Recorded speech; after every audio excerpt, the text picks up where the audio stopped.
Hello, everyone, and welcome to an exciting chapter of Tale D20 presents Tarot Mask, a new generation, where four friends journey together to tell a story of mythic proportion. I am your host, GM TaleWeaver, aka Omar, here for Tale D20s, and I am joined by a brilliant cast of familiar faces, familiar from what you would have seen back from our previous streams and from ones that you would have saw yesterday. So I'm going to go around and just have everyone introduce themselves, say their pronouns, and a little tidbit fact about you, maybe something new that the viewers can know. And then we'll get started with the premise. So, once again, Omar, pronouns any all. And I'll move right on over to Travis. Hello, everybody. I am Travis, otherwise known as Zendaric, your friendly enchanter wizard here. I am on socials at OMG It's Travi on X or Twitter, and also here on A Tale of D20s, hosting some games during Magpie Madness. And a fact about me, I am also he, him, thank you. And a fact about me is I am a. I have two puppies, I guess. I'll share that. I have two dogs that are the love of my life. They're two Shelties, and they're my pretty girls, and maybe I'll sneak them on screen by the end of the end of the show. Maybe they're our family pets. Awesome. It's great to have you here, Travis. Moving right along, you saw him as we hopped in some passion yesterday. Why don't we just go and give another warm welcome to Luis Miguel, aka LM? Hello, everyone. Pleasure to meet you all. My name is, as Omar just mentioned, Luis Miguel. Also go by LM or Louis. My pronouns are he, him, and I'm a professional game master with Magpie Games as well as Omar. So you can find me over at Magpie Games' website if you're ever interested in ever signing up for any of my awesome games. Would be more than happy to have you there. You can find me at magpiegames.com/pages/Louis Miguel, just as it says right here. And I would love I run all different types of Power Apocalypse games like Mask, like the one we're playing tonight, as well as Root the RPG, which did very well successfully on our Kickstarter for the new expansion, and a bunch of our other awesome Magpie Games catalogs. Ones you actually find here as well during Magpie Madness. So definitely looking forward to seeing you all. Oh, and a fun tidbit about me. Um, I'm fluent in American Sign Language. Oh, Yep. awesome. Wow, that's actually really cool. I did not know that. Yeah. I studied in college, but I also have a cousin that's deaf, so it's a lot of years in the making. That's so awesome. Very cool. Totally. Well, pleasure to have you once again, LM. Also, not to backseat stream, but Chad is having trouble hearing LM. You're a little low. So sorry. Thank you for bringing that to my attention. No worries. I'm sitting right above the Twitch chat, and I just went. Please let me know if this is a bit better. Hopefully, it's a bit clearer. Okay, All right, please let me know in the chat if this is a bit clearer. let Hopefully, fingers crossed. us Let's know, Let's chat. hope. Please let us know. Thank you. Let's pray. Let's pray that I be heard. Fingers Just crossed. trying to help and fix over here. Yes, definitely. Hello, people of the internet. I am Rachel Quirky. My pronouns are any all, and I not only am gonna try my best to help make this stream the best it can be. I also am the manager of a professional wrestler by the name of Charles Stunning, who is definitely not me. We are not the same person. But Charles Stunning made her Blitzkrieg Pro debut over the summer and is going to be trucking around to your local indies here on the northeastern seaboard real soon. So get on Nice. board to what Chuck is up to while you can. You can follow them at Charles Stunning on Instagram. Woo! Awesome. We're definitely not the same person. Definitely not. We both have pink mohawks, but we are not the same person. Got it. They're not the same person, but please No. check them both out Yes. because they are both extremely awesome. Yeah. Thank you, Omar, for having us here today. Oh, of course, of course. So, what are we here for? We're here to play Mass because this is Magpie Madness, Madness, Madness. It is the event that we do once or twice a year. We love playing Magpie games. Where we do nothing but Powered by the Apocalypse Magpie published games, such as this one known as Mass. And not only that, we do it for charity. Our favorite charity, a charity that we work with every year for about 3-4 years now, is the Trevor Project. Trevor Project is an LGBTQIA nonprofit organization that helps with the mental and physical health of LGBTQIA youth, as well as homes and all sorts of things that are needed for them to just live their average life just to get by. Because we are all privileged to live the life that we do, but there are some who are out there who are not as privileged as we are. So they go out of their way by helping and supporting and providing homes. And I've had the pleasure of working with them both in person and doing these streams to raise money. So we have in total so far have raised $245, and we're looking by the end of the year to raise to $1,000 because it is that time of the year. It's winter, cold, and tis the season, as you all know. So if you can't donate, that's fine. Please spread the word. You can find out all the information at Twitch at www.tald20s.com or here on Twitch, twitch.tv/tald20s, and check the links below. For you can go to our funding page, which will pop up in chat, as well as hit the donate to charity button right here on Twitch. And of course, we are sponsored by Magpie Games. So if you wish to play one of the awesome games that we have been playing, may it be Zombie World, which will be coming up, Mass, which you'll see now, Passion de la Pasiones, what we played before, or Urban Shadows, and so on and so forth, type in the word Magpie Madness, 2 words, nothing else, Magpie Space Madness, into the chat. If you do so, you will be entered to win a copy of one of many games that will be supplied by Magpie Games and sent straight to you. So at the end of this, when we do Urban Shadows next week on Friday at 6 o'clock Eastern Standard Time, PM, we will reveal the winner of week 1. And as there are 4 weeks in a month, up until October 31st, where we do our final Zombie World session, we will reveal the last winner. So you have 4 chances to win. Only enter once per week, please. If you enter more than that, you will be disqualified. But the next week, you can't enter again if you did not win. So please, Magpie Space Madness into the chat if you wish to enter. So we are playing Mass. Now, Mass is an amazingly fun TTRPG game in the Powered by the Apocalypse system. You only need 2d6s to play it, and that's it. Math rocks have never been ever simpler.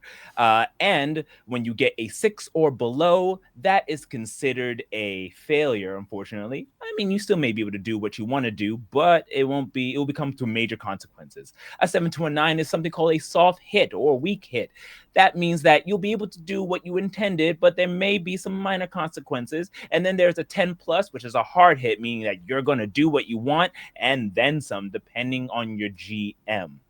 Now, that is just basic Powered by the Apocalypse. Mass dives in a little bit more because we are all going to be superheroes, but not just any superheroes. We are teenage superheroes. So we have angst and hormones and all of those issues of being teenagers while trying to find our own identities. Because if you don't know, like, even though it's called Mask, it's all about what's behind the mask. Can you live up to being the mask that you put on? Are you your mask or are you something else? All about teen drama. So we will be developing something called the fiction, the story together. Unlike other TTRPG games, we're mostly like a game master or a dungeon master will be reading you through the story as you play it. This is a collaboratory experience. So with a little twist. So now I said it's called Mask Tarot. What is that? Well, I have written a new setting for Mass. I've loved it so much that I decided to write something new. And if all of you who watch our shows before know, I homebrew the shit out of everything. That's just my catchphrase, my thing. So I recently got into tarot and loved it and thought that tarot cards is a great way to tell stories. It's a great way, it has different meanings and interpretations, and is an awesome way to move a story forward. So why not marry it with Power by the Apocalypse, which is all about telling stories? So I have a beautiful deck here called the Gem 88 deck, which are that have all the major and minor arcana cards in here. We will be doing readings throughout the game, and it will influence the story accordingly. So, what's the difference between tarot and regular Mass? Well, in regular Mass, when you play it, you're in Halcyon City and you're going through as kind of like a Young Justice Teen Titans. This is slightly different. Another thing you'll know about me is that I love anime. I'm a weeb, 100% Japanophile, and I thought, wouldn't it be cool if we just magical girl, magical person it up and have amazing transformation and throw in that kind of anime magic over the topness? Therefore, everyone is playing the minor arcana.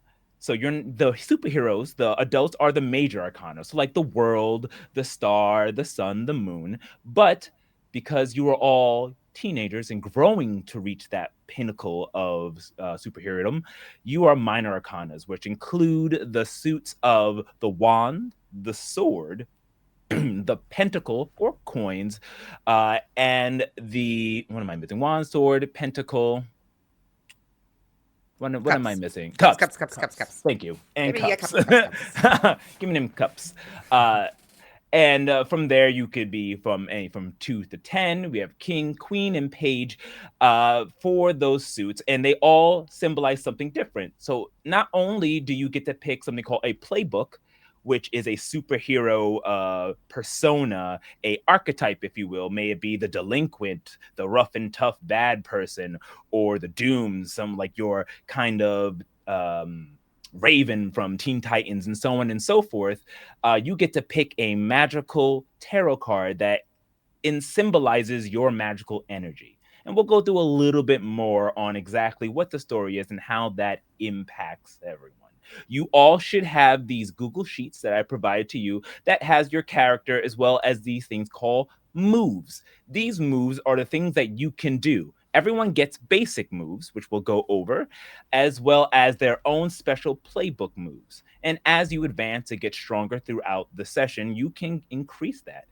But there are also things called labels. So, what are labels? So, in other games like TTRPG games, you have your charisma, your intelligence, so on and so forth. Well, there's something similar here, but they are called labels. So you have, and then you'll see in the upper right hand corner of your screen, it's blank for now, but will change, that you have danger.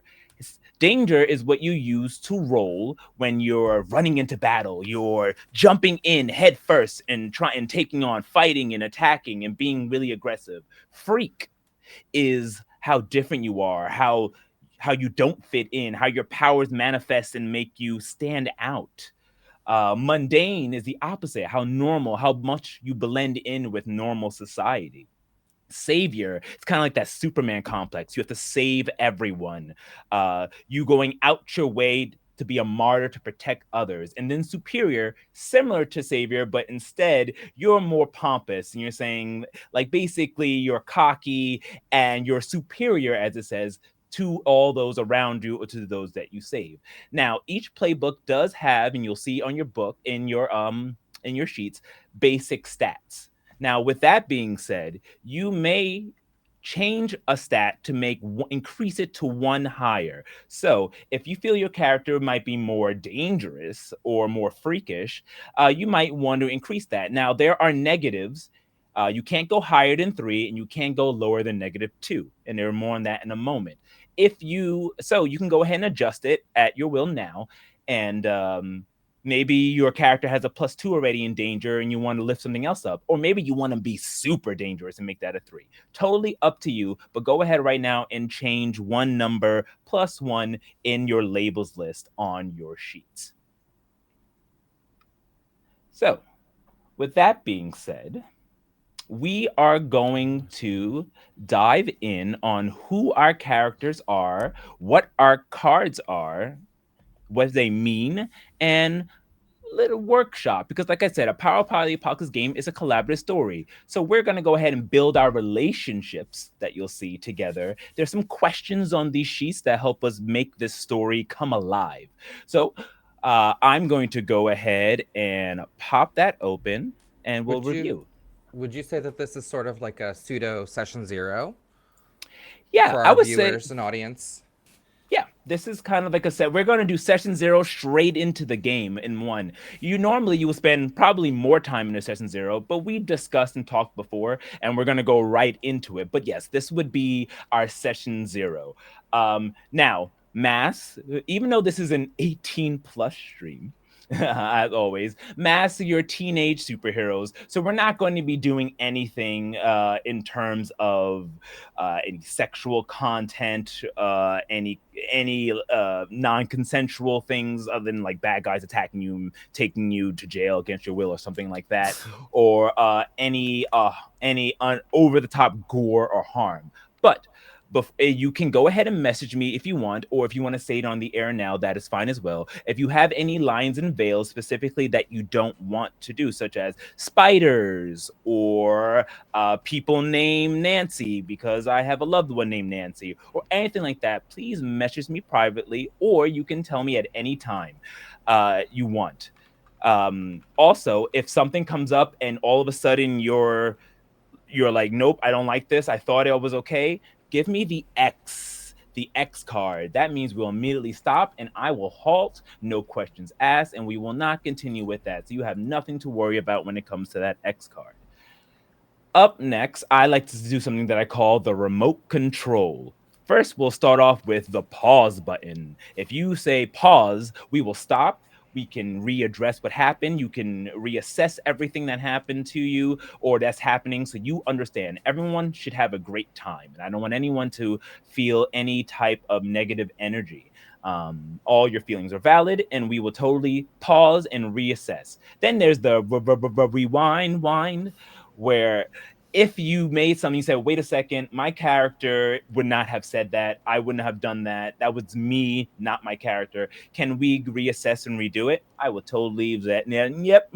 And we will continue from there and go ahead. No problems there. And I then there's the personally love that one because there are moments where in the heat of the moment you say something and then you're like, I really wouldn't have done that. And like, can I go back and adjust the fiction? And it makes you feel so much better. So I love that. I just wanted to call out that that's should be a really good tool. And I love that the remote. love it. And then of course there's fast forward. So if it's like maybe slow, like we're walking across the street to go get some bagels and you're like, can we fast forward through the bagel eating? We totally can and just get right to the next scene. That's what if we're all comfortable with that. I would say they'll be record, but we're technically are recording on stream. So there you go. That's the record option. But that is what I call the remote control. Please feel free to use it. Please feel free to use the X card. Some of you already told me your lines and veils in the chat, and thank you very much. But like they can always change. They're not set in stone, and we can go back. But for all intents and purposes, there will not be anything that would touch those things that would be considered rated R, if you will. Though swearing, just let you know, we swear all the time like sailors. Teenagers swear all the time. Like they swear Yeah. more than adults. So yeah. We can say whatever the hell we want. Exactly. And then of course, teenagers, there's romance. If you do not want romance as well, or no romance between NPCs or romance between PCs, you can go ahead and let me know into the chat, and we won't go there. But if you do and you're comfortable, feel free. Like I said, we're not going to go over the top, but you know, who doesn't love a little teenage romance? Right. Awesome, awesome. So, any questions from you guys before we head on to the next portion and start developing our characters? Or I was gonna shameless plug. If you really want some romance, go check out our passions. Go check out our passions pod and catch us next 2 weeks. Yeah, that's where the romance Very is going to be. steamy. Oh, all right. So, with that being said, why don't we go ahead and start reviewing our character sheets? and get to know a little bit more about who are we playing, and then we'll work our way down. So I'll start off with you, Travis. Who are you playing? What suit did you choose? And give us a little bit about them and their pronouns. Sure. So I am playing um, a, I would say, an older of the teenage, uh, angsty, maybe like 16. His name is Maximilian Blythe, and he is a delinquent uh, playbook. And his superhero name that he's come up with is called Hoax. So you can expect a little bit of illusion, trickery, and magic manipulation with Hoax. And sorry, what was the last thing you wanted to? And your card that you chose. Oh, my card. So I have to jump over and ask LM here. What's our family's suit? I Because think we're a little. our family suit would be probably the suit of. I think I'd mentioned the Was it suit of wands? wands. Yeah. I think wands as well. Yeah. So Yes. And I'm for what it's worth, Wands is the fire suit. Definitely the power of will, magic, manifestation. Spirituality, Yeah, energy. yeah, yeah, yeah. yeah, It's giving. it's giving. And because I said I was playing the delinquent, I am, to give a little bit of a flavor, I'm playing the firstborn son of a like sort of like a noble family, like the superhero, like we're a well-known magic house, the very Doctor Strange, very Wanda, very giving sorcerer supreme at this house, but I am not. So I was a little bit of a disappointment. I was a little bit of a oddball. So my um I'm off. So I'm the wands. I'm the number one, and I'm also the firstborn son. So I'm a one of wands, but inverted, Oh, the Ace of Wands. or the ace The of Ace wands of inverted. Wands. Ooh, so inverted Ace Ooh. of Wands is all about an emerging idea, but lack of direction, distraction, Ah! delays. So it seems like your character is like a late bloomer or no bloomer and like forgotten and pushed out of the family. Yes, yes, Gotcha. Wow. that is Maximilian Blythe, of AKA Hoax.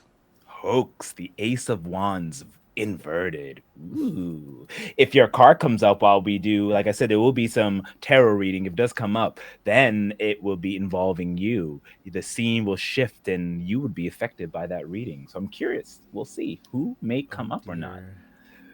But all right, I'm glad to know a little bit about Maximilian. Why don't we hop right on over to LM? Who are you playing? Your hero and pronouns and your suit.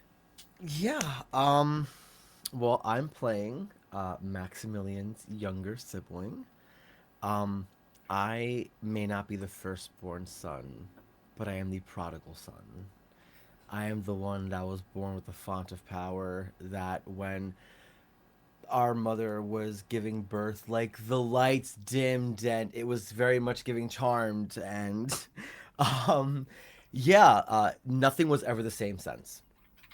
And never the same again for our lovely Maximilian. Julian Blythe, things just came easy for him. His superhero name is Enchanter, and his ability is sorcery, but not so much like your parlor tricks like his brother, more so like he runs the gamut. He is. I almost want to go like the opposite. So if the first of wands is called the ace, is it just like the fifth? It's just called the five of Uh huh. wands. Yep. Awesome. So I think Julie would be the five of wands, the Mm. opposite inverted, so upright. Okay, I so wish I knew more tarot terminology. no, I'm no leaning on that worries. for you. I'm leaning on you for that. Um, but yeah, the five of wands. I guess. What would that mean? So the Exactly. so the And Five he, of him Wands. pronouns. Oh yeah, the Five of Wands is all about conflict and disagreement. It's about Mhm. being in competition. That tension between something else. Is that tension with your brother or Yeah. conflict? Maybe. Yeah. I always remember like those numbers, like that sequence, like 5 to 8 being like the Battle of Helm's Deep, and like that 5 is when they're like battening down the hatches and like sending all of the children and women down to the caves, like we're building this tension, and then like the 6 is like the elves arrive, and then like Oh every wow! like I literally Paint the Yes. this Lord of the Rings of the picture. I love Tarot, it. like I'm yeah. loving this picture. So So like you're I very much like on that cusp of like, yeah. Greatness, you Yep. know. Yep. Yep. Yep. intention. Yep. Sorry, Yep. sorry. I No, you're so also good. kind I of love that. understand the tarot, and I'm I love really. that. Thank It was you. my We are here for that. hyperfixation for a long time. So Oh no, I live. Snaps. I'm so glad Snaps. of you making these metaphors and connections. That is fantastic. Yes, I totally agree, Rachel. Yes.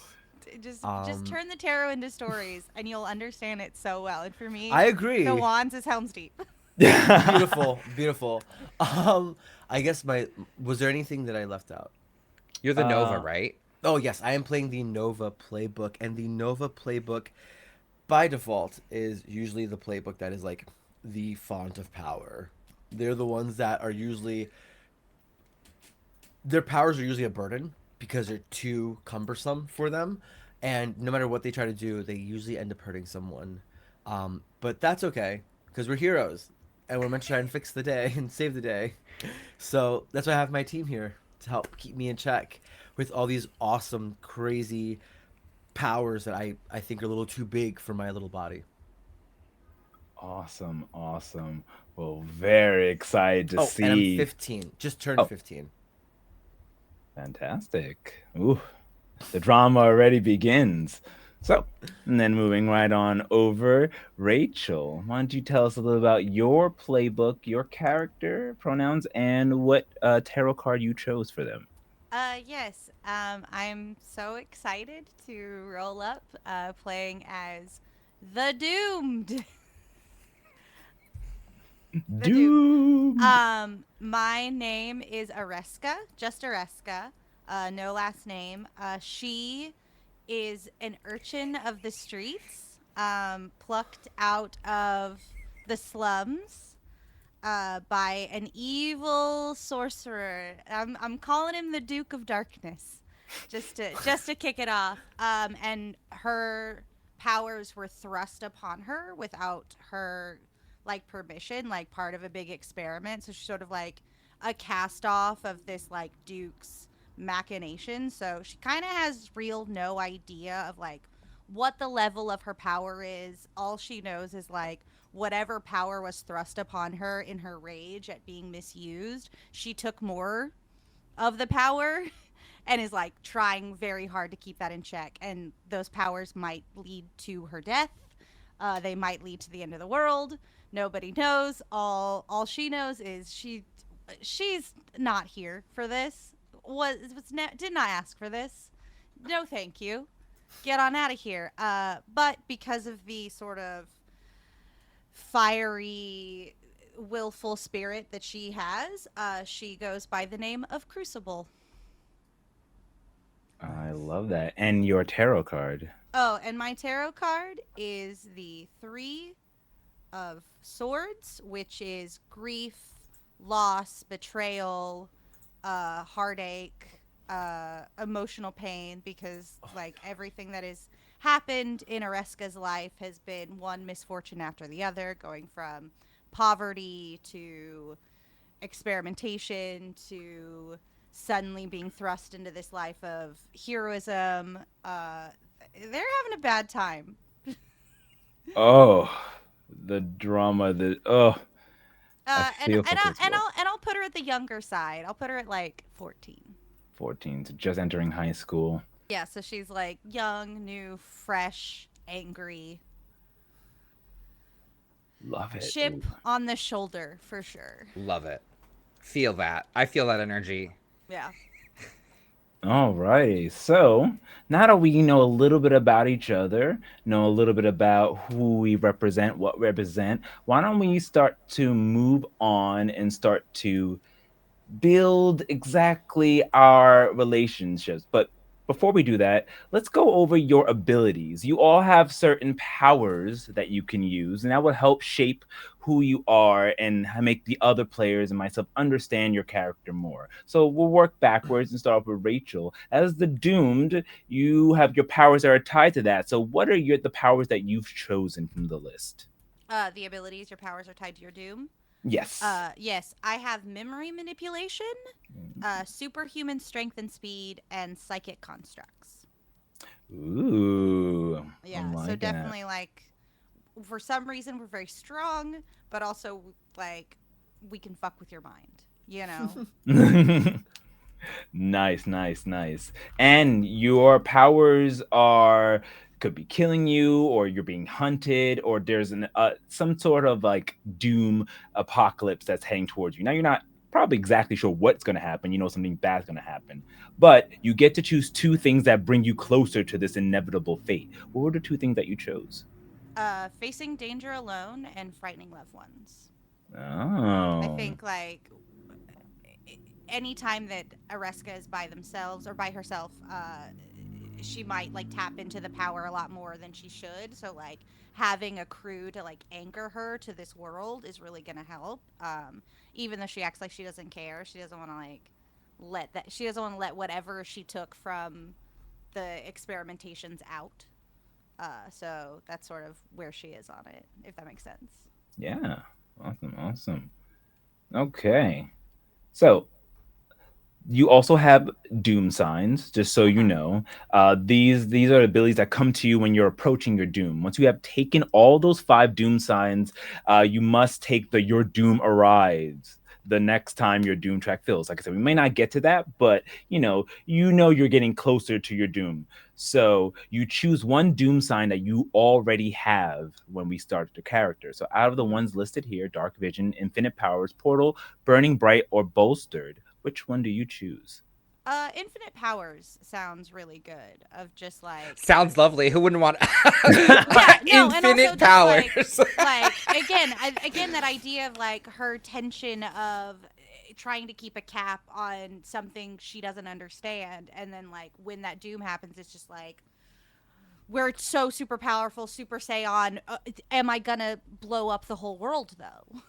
Infinite Ooh, powers I love it. without any control, like fantastic. So yeah, that means you could pick. So if you look at all the other playbooks like the Nova Delinquent, so on and so forth, you could pick any one of their powers and do them. And if you do, though, you have the mark of doom. So keep that in mind in case you need to figure out something. You just click through and be like, this power looks cool. Bam. cool. Use that to affect it. I like it. Okay. So now we run up. Now, and a couple more things we need to know for you is that your nemesis. So, who is your nemesis? Who would The you like Duke to of say? Darkness, the person who Okay. gave me these powers. I'm just gonna call him that. I know it's hokey, but we're superheroes. Whether or not that's really his name, but like that's what she calls him in her head, like this Duke of Darkness. Gotcha. Yeah. The Duke of Darkness. Now, you also get a sanctuary, like your Uh special place huh. where you rest. I would like for you to think about it, but keep it to yourself and then describe it when you take everyone there as a little surprise, and we'll Okay. see. Good. I So, need time to think about that one. no problem. And you get downsides of your sanctuary. And then when you see there are questions, when you call upon the resources of your sanctuary to solve a problem, say what you want to do. And then I will give you one of four conditions you must fulfill to complete your solution. So keep that in mind as you read Cool. there. We'll Love take it. it. All right. And the last thing we're going to do before we hop over to the next person is you have some backstory questions. Now, you've already answered most of them. I just want to go through them, make sure we have them all done. So, when did you first learn of your doom? Uh, Probably the moment I got my powers thrust upon me. Just like that feeling of this is I'm not supposed to have this. This is gonna kill me. You know, nobody really told me, but you can feel it. And it's like there's too much power in this little body. Hmm. And what about where did you get your sanctuary? Um, I think my sanctuary is something that connects me to my pre-powers past. I will figure that out later. Mhm. Um, so my sanctuary is just like a place I can go to that feels comfortable and safe. Lovely. And what about why do you go against the Duke of this Duke of Darkness? Because what he did to me and the other urchins is messed up. Not very few of them survived the process, if any. He did a bunch of child murders. He bad guy. I Yeah. kill him. I'm gonna kill him. Okay. Is it possible that this Duke of Darkness could be? Oh, one other thing I should tell you all. Now, Yeah. yes, there's the major arcana, but they're not all good. There are dark tarots. They're called the Dark Conclave. These evil tarots may appear and work for the forces of evil.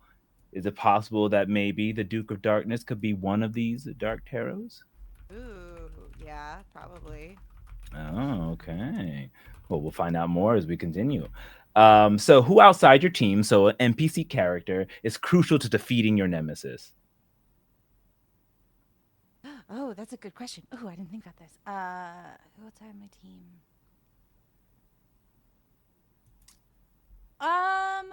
I'm gonna say there was a kindly elder who sort of like, as best they could, looked after the urchins of the street that we were.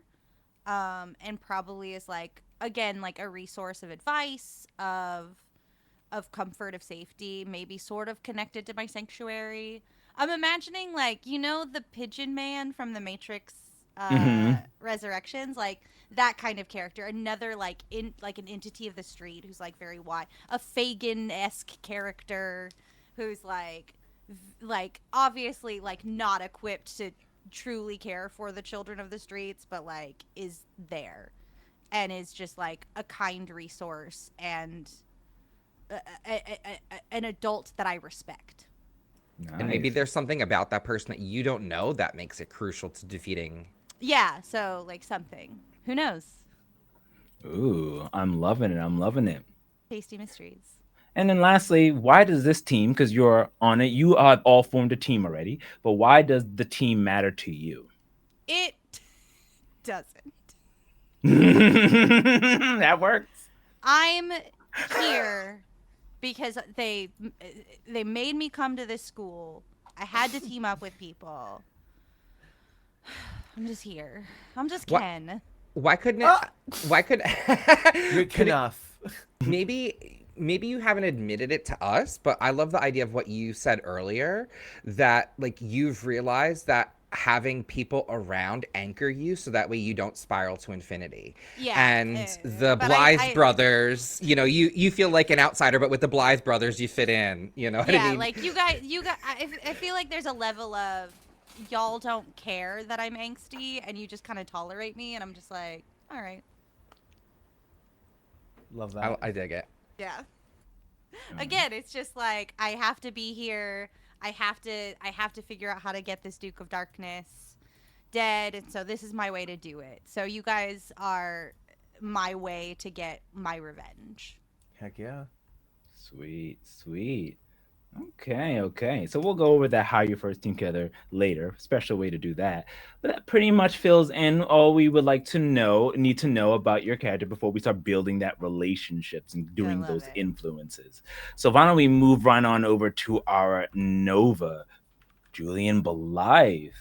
Tell us, want to see your questions that you have, and let's get to know about you. So you have some abilities as being the Nova. So what did you choose? As my flares. Oh, I will. Your ability, which I think you said right, Oh, my ability. I sorcery. chose sorcery. Yes. Okay, got it, got it. Magic. Julian is brimming with magic. Love it, Um, love it. I don't think we really like spoke about our origin of magic. So magic is pretty like tangible in this world, in this universe. But I like to think that with his sorcery, the way that it manifests, at least as far as this playbook is concerned, I do get to choose up to 4 flares.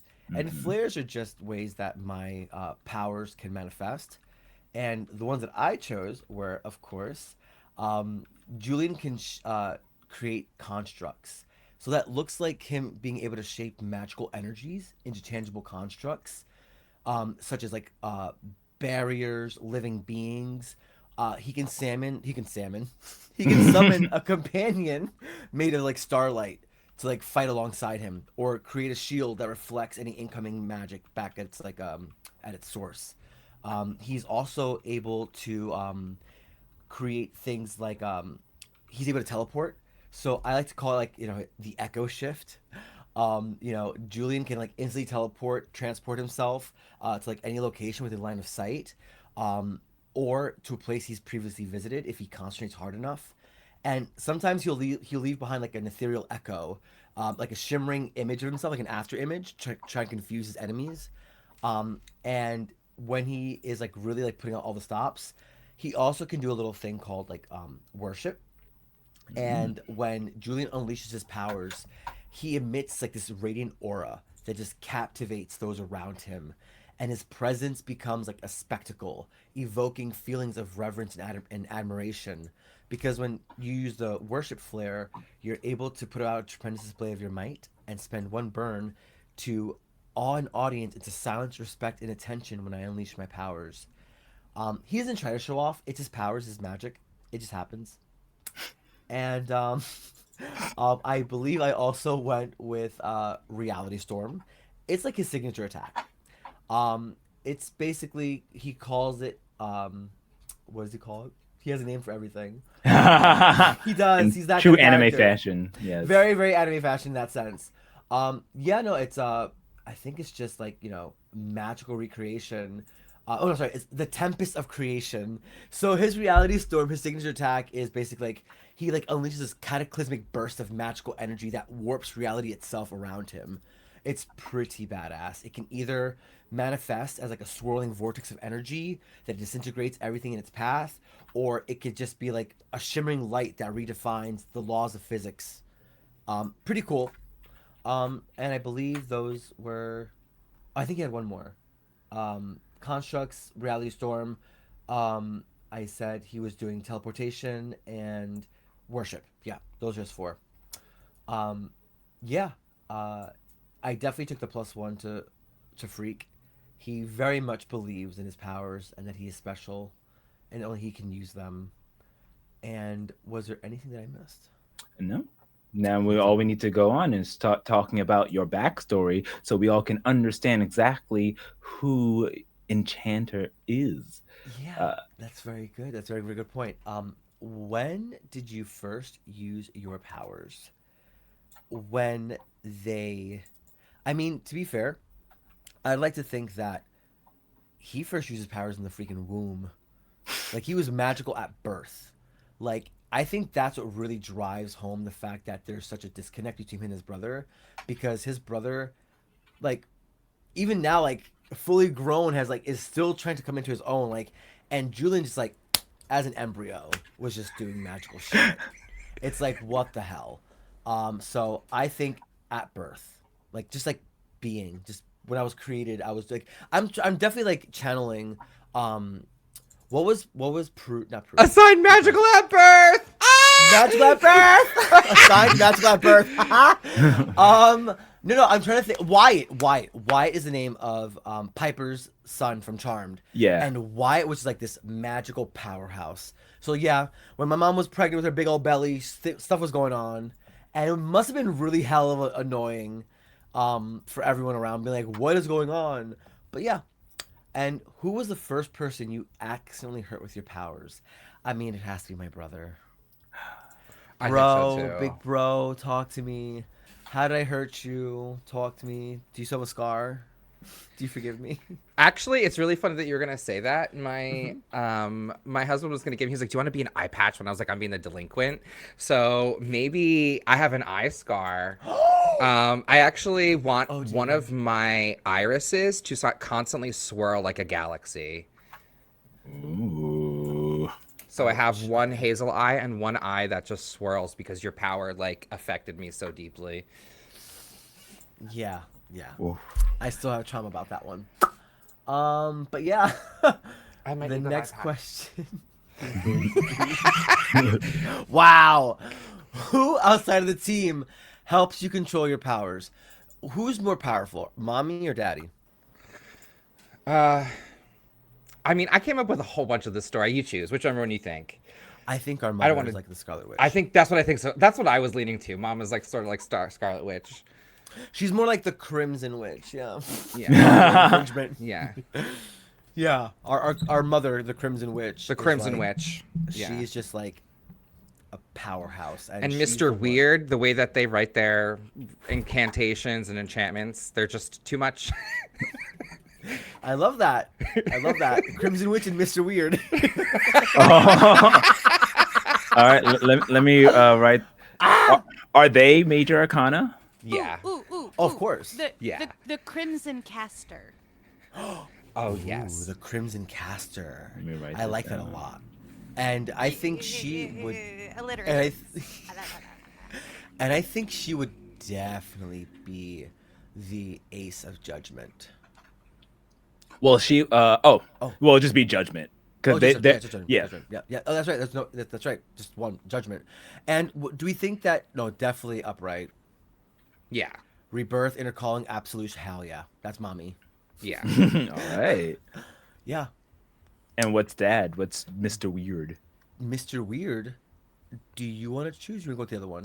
I actually hold on. I only had the Or minor Doctor ones. Weird?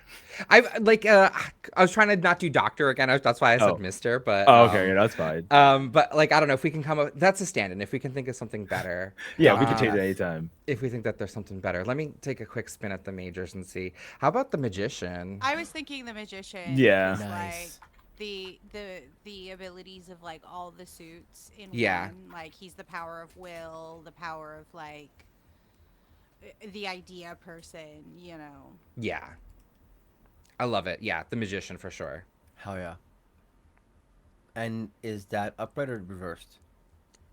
So in Upright. Does it in matter? mine, yeah, he's upright. So the only inverted ones I have in our story, just because we're talking about our family, so we'll mention our parents, but then there's also our estranged aunt, and it's mom's sister, and her name is Jinx, I love and that. at my birth was sort of very um fairy godmothers a la Sleeping Beauty, and Jinx gave me a little too much, and I feel like that's why I might be so she's inverted. She's the only other inverted in our family, is my aunt Jinx, and she's our estranged aunt Jinx, so we don't really see her that much. Yeah. Would she be like the inverted fool, which is all Yeah. about recklessness and risk taking? Maybe she was like reckless and gave you too much power. So the reason maybe that would be her case, but I know we're sort of jumping ahead. Sorry to step on your toes, LM, with this, but for the world building, I feel like it's just too juicy. I wanted her to be estranged to our family because her powers are sort of weird like mine, and she's inverted, but she cares about humanity. Like, she truly is a good witch, and even though her powers are weird and people hate her for being weird, she still does it for the benefit of more. And she's going to be my reason for wanting to be a hero. Yeah. Would she be more of like the hermit? I was Then? thinking You that. give me. So this was the concept. So if you have a tarot that makes more sense, I want it like her to be like an outcast because of society, but like she does not deserve it. Like, she is a good witch through and through, but and like that's Alphaba. yeah, oh yeah. So giving if us- Yeah. if you think the hermit, Rachel, I'd love Yeah, that. the hermit Yeah. inverted would be isolation, withdrawal, Yeah. loneliness, being separated. Yeah. But still, like in self contemplation and like working toward like Love it. integrating into society. Mhm. Like Let's put, and she is the hermit inverted. Jinx, the aunt. Got it. Okay. And dad's stand-in is just Mr. Weird, and if you come up with something else, we'll change it. I love Mr. Wheat. Honestly, I love I Mr. do. Weird. I do too. Same. It pops me. Excellent. Okay, we actually might be running into the story. Okay. Did we answer all of your questions, Enchanter? Oh no, I'm sorry. Oh. The other question that I had on my playbook was, um, why do you continue to use your powers? Mm-hmm. Um, because our mother had told us that there is, with great power comes great responsibility. And if I don't, but and if I don't use my powers and if I don't use them correctly, they'll take over in the sense that my powers will be controlling me and not me controlling my powers. And there's a very nasty prophecy that if I don't control my abilities, I could become the conduit of chaos, and I don't want that. So I definitely try to use my powers as often as I can to make sure I have utmost control over them. I love Wow. that. Oh my goodness. This is gonna make me upset. This is a one shot. That's my goal, is to always make the GM wish it wasn't a one shot. Yeah. Right? I And mean, we my got very more last days on this calendar. I This month mean, is yeah. open. and my very last question is, why do you care about the team? Um, and I think Julian cares about the team not just because more than half the team is his family, his brother, but because they keep him humble. Um, Especially his brother. He doesn't let him get his, you know, head too big, and he appreciates being, grounded, because it's very easy, as a Nova to think that you have this grandiose fate when really they're just powers. They can be taken away. So, with that being said, he thinks that his team keeps him grounded, and he appreciates that. Nice. Well, awesome. Well, we have learned a lot about each other. Now we all have a good feel about what our teammates are, what they can do. Um, Not fully so, just yet. We still well, have yeah, our not feeling. lovely Well, we have hoax. oh yeah, yeah. So why don't we just well, let me rephrase it. Now we're starting to understand how we're understanding. So why don't we just round it out with hoax and see more about our bad boy delinquent. So hoax, you have some abilities. So why don't we understand how your powers work, Maximilian? Yeah. So Max's powers are messy, deceiving, and frustrating, and you would think that they would work like uh, his brothers and have sorcery, but they don't. They're illusions.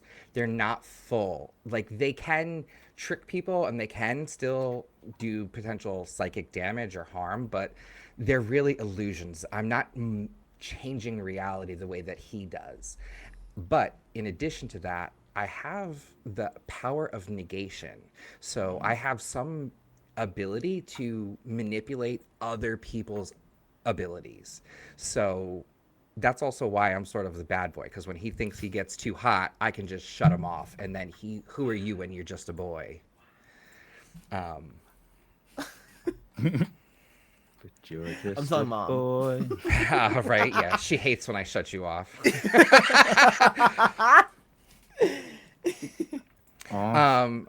I will say that it does say other abilities with GM approval. Maybe in cool moments, my illusions can manifest to more like sorcery, but we'll see if the flavor makes that. So, Yeah, yeah. um, Totally. If the but I fiction get fills it, I'm totally fine with fiction it. fills it.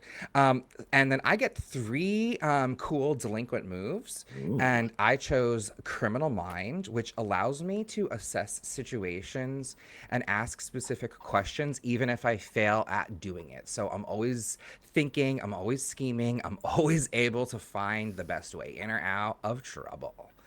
Um, and speaking of trouble, my other ability is called Troublemaker. And when I help a teammate do something destructive, criminal, or breaking the rules, I get to give them a +2 instead of a +1. So we've got to get into some shit today. And then, oh, and then the last one is, are you watching closely? Because when I mislead distract someone, I get to fool them even for a moment, and then I get to choose additional um, modifications to the scene in the fiction. So like creating an opportunity, confusing them, exposing something. So I get to sort of use my misdirection abilities for my benefit and the team's as well. Very nice. Love it, love it, love it, Delinquent. So let's find out a little bit more. I know we know a bunch, but we have some backstories. So why don't you read off your backstory questions and let us know their answers? Yeah, so my first one is how did you get your powers? And so, as described, our family is super magical, very sorcerous. So, it is a when a birth happens, it is a uh, amazing event. It is sort of like the family gathers to give their blessings and consecrate this child. And my mother's sister, Hoax, her blessing wasn't. Jinx. Or sorry, yeah, Jinx's blessing wasn't as much of as a blessing as it was partial curse, or at least that's what my family believes. And so her magic sort of inverted me, so to speak. Um, and then what do I do for fun? So for fun, I actually like to collect Pokemon cards. Aw. Oh, So it's like a thing that I feel like no one would care about, like stupid like trading card games and hanging out with your friends, but I feel like it's um, something that I used to like, something that I used to do or think that um, like see normal kids do, and or when I was like a younger child, and so I've always felt like that's what I want to do. So it's like my secret, um, for fun. Who outside of the time thinks better of you than you do? So I would say that would be Jinx. So she's our estranged Jinx. She's not like in the town or the city that we live in. She's like in the other town or on the other side of the country. So I text her often, and she keeps me going because she is just sort of Glinda the Good Witch. Miss Jinx loves me and keeps me going. So Aw. why do I try to be a hero? So this is because of Julian.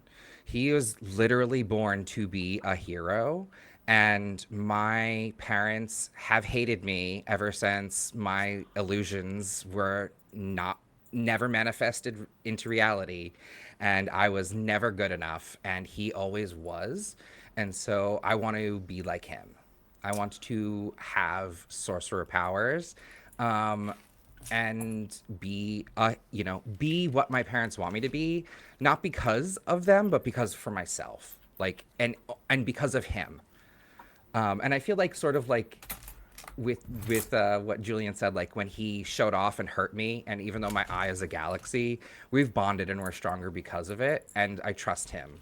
So I know that he's got his powers under check for the most part, or you know how like a teen would be like, I'm invincible, and he's got it on check too. So I believe in his you know I believe in him. And then why do I care about the team is, so like what we said before, he's a little bit like I don't like sort of like with Crucible, like I am sort of forced to. I'm the delinquent. I'm like the looked down upon, but like deep down inside, I care about this team because it's my family, and also like I feel probably like a connection with the Doomed, and what was your character's name again? I forgot him.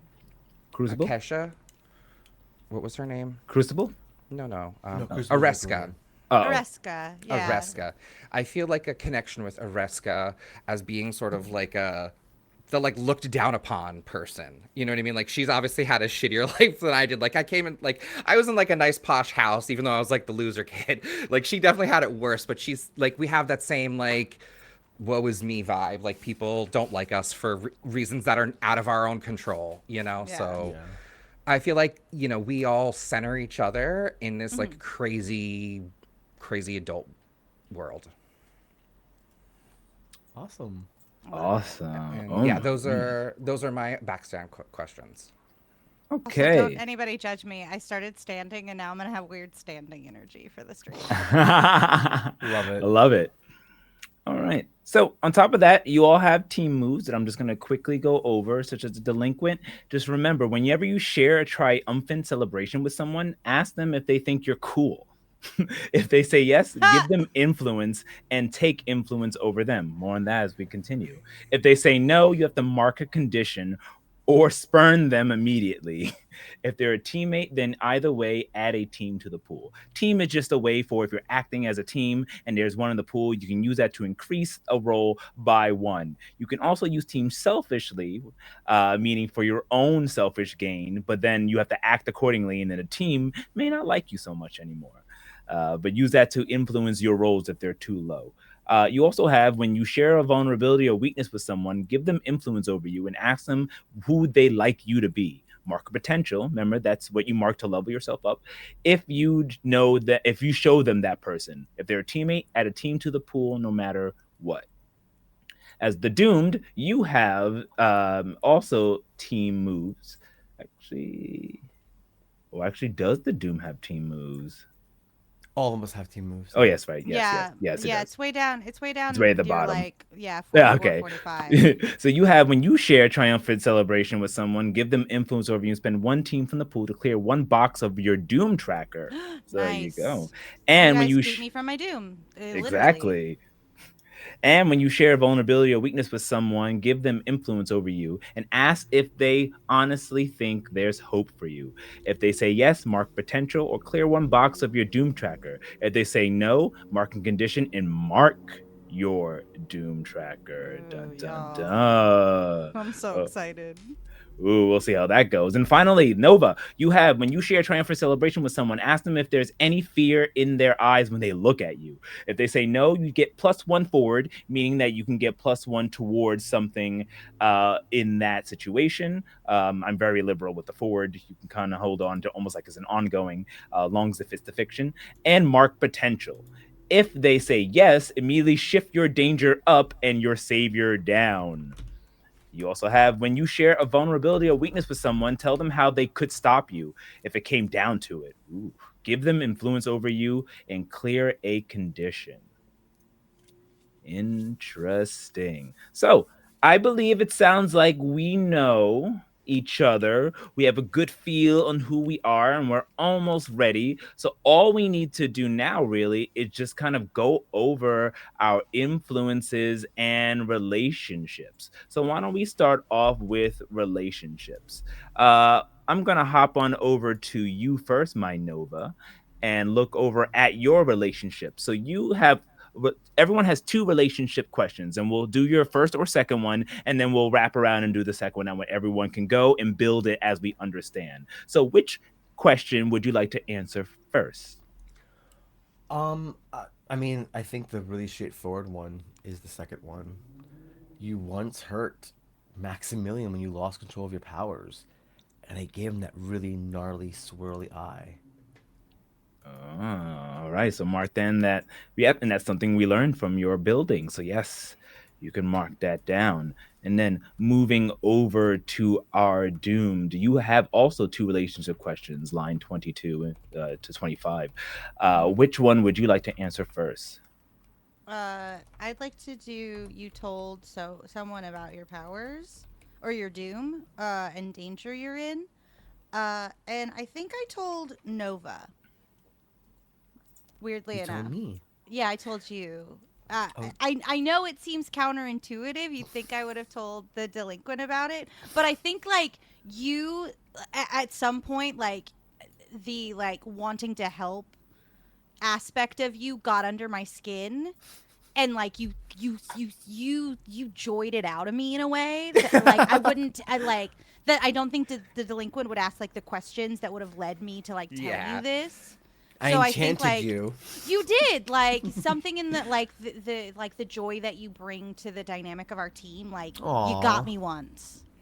And I'm like kind of mad at you for it also because I was like it's like I feel like at some point in like not to get too granular about it, like we were just like in between classes or something and like we'd either like just gotten assigned and you're like asking like normal questions that teens ask people like, oh, we're on a team, da da da da da, and I'm just like da da, like blah blah blah, and you're like, so what are your powers? And I'm like, I don't know.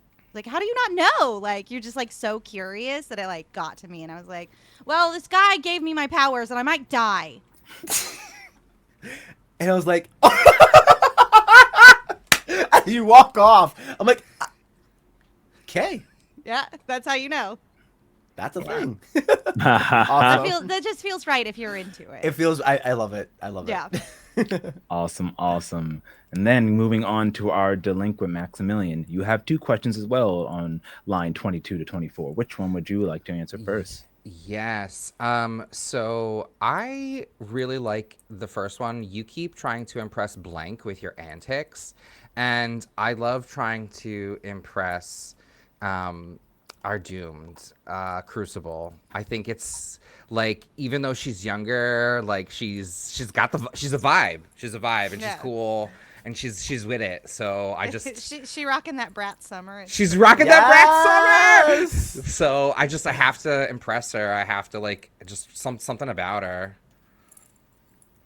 Awesome, awesome. And why don't we just work our way backwards and continue? Answer your second question as well. So my second one is, you and blank pulled an awesome, if illegal, stunt together, and that obviously is when Julian and I got into some shit. So he was trying to Starboy, and I sort of calmed us down, and then was able to, we were able to like handle the moment, if maybe if not a little, with a little B&E, with a little, pulling a little, getting What did some you make me reagents. do? We had to get a few reagents for your spell, so we had to like. Don't do that. Don't stop. You know. Mom has said that you need to stop blaming my magical. Mm-hmm. Stop. Stop. Yep. Don't So do that. I think that's what it is. Awesome, awesome. And then moving on to our doom, do you have a spicy question for your I second do one? have a spicy question, and I'm wondering, because it's kind of spice, and It can be made I- less spicy. Yeah. I feel like I don't want it to be a member of the team, because I feel like we're sort of building a very like familial, like, I don't really valid. want to wreck that. Mhm. Would it be so sad to just be like, Areska would like to kiss somebody? Oh, no, that's Anybody. fine. Like, just hasn't ever done it, doesn't really like admit to herself that she does want make kiss, but like inside she's like, I might die and never kiss anyone, so someone. It's giving never been kissed, and it's like, just Very much please. like, I like just that. someone. I like you that a lot, know? too. I can appreciate that. Yeah. Yep. Yeah, just like I'd like to experience that. Oh, no, I'm about it. It's a very Awesome. normal thing, and it's It like is. it's the weird thing that she longs for that she won't admit she longs for ever. Like, if you were like, "Oh, kissing," you'd be like, "I'm gonna die." Oh, no. Get your head out the gutter. What the fuck? Exactly. Weirdo. I would like Awesome. to kiss someone though. Like, very much that Helga Pataki like internal. Yes! Yes. Oh my gosh, yes. It's giving very much repressed emotions. Like, Exactly. Like, I've spent my whole life just fighting to survive. A kiss feels like a dream, you know? Oh my Like, that's what gosh. normal people do who've never eaten a rat. why is that, Oh my why is that a God. go-to thing for love that. Ariska? Areska has probably eaten a rat at one point. Starving urchin of the streets. Yeah, yeah. Yep. Oh, poor So Ariska. very that. I'm so sad. Poor No. I really thought I was gonna be the sad boy, but like you. She just got usurped. out of- Areska just went, hold my Hold the- soda. Hold my Yeah, hold soda. my soda. Teens. I love it. All right. And then on Nova, Julian, your last question. You hang out all the time with blank to blow off steam. That's gonna be Ariska. I hang out with Ariska all the time to blow off some steam. I'm not sure if Ariska really enjoys I my can't stand it. my joyous, infectious energy, but hey, I haven't been kicked out yet. Ariska, how do you spell your name, hun? How do I spell my name? How did I spell it on my sheet? Areska. Yeah. Thank you. Reska. Like R, we are ska. There you go. Nice. Pick it up, pick it up. Love it. Awesome, awesome. Wow.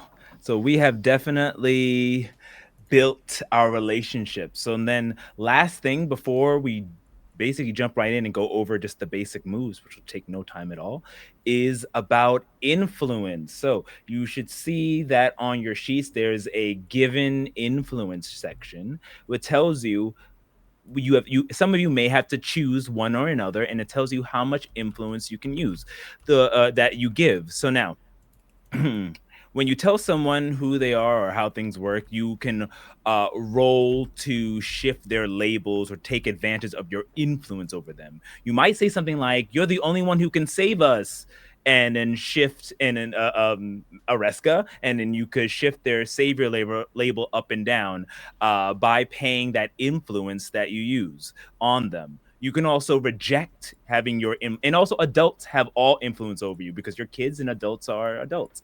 But you can reject influence as well, which you just roll a flat 2d6, and depending on the number, which we'll go over if that happens, you may have to ship your labels or you adjust and get conditions and so on and so forth. So let's go ahead and look at the questions. We'll start off with you, Arnova. You have a demeanor to choose and some influence. So what are you picking? I think it's kind of already been described for me.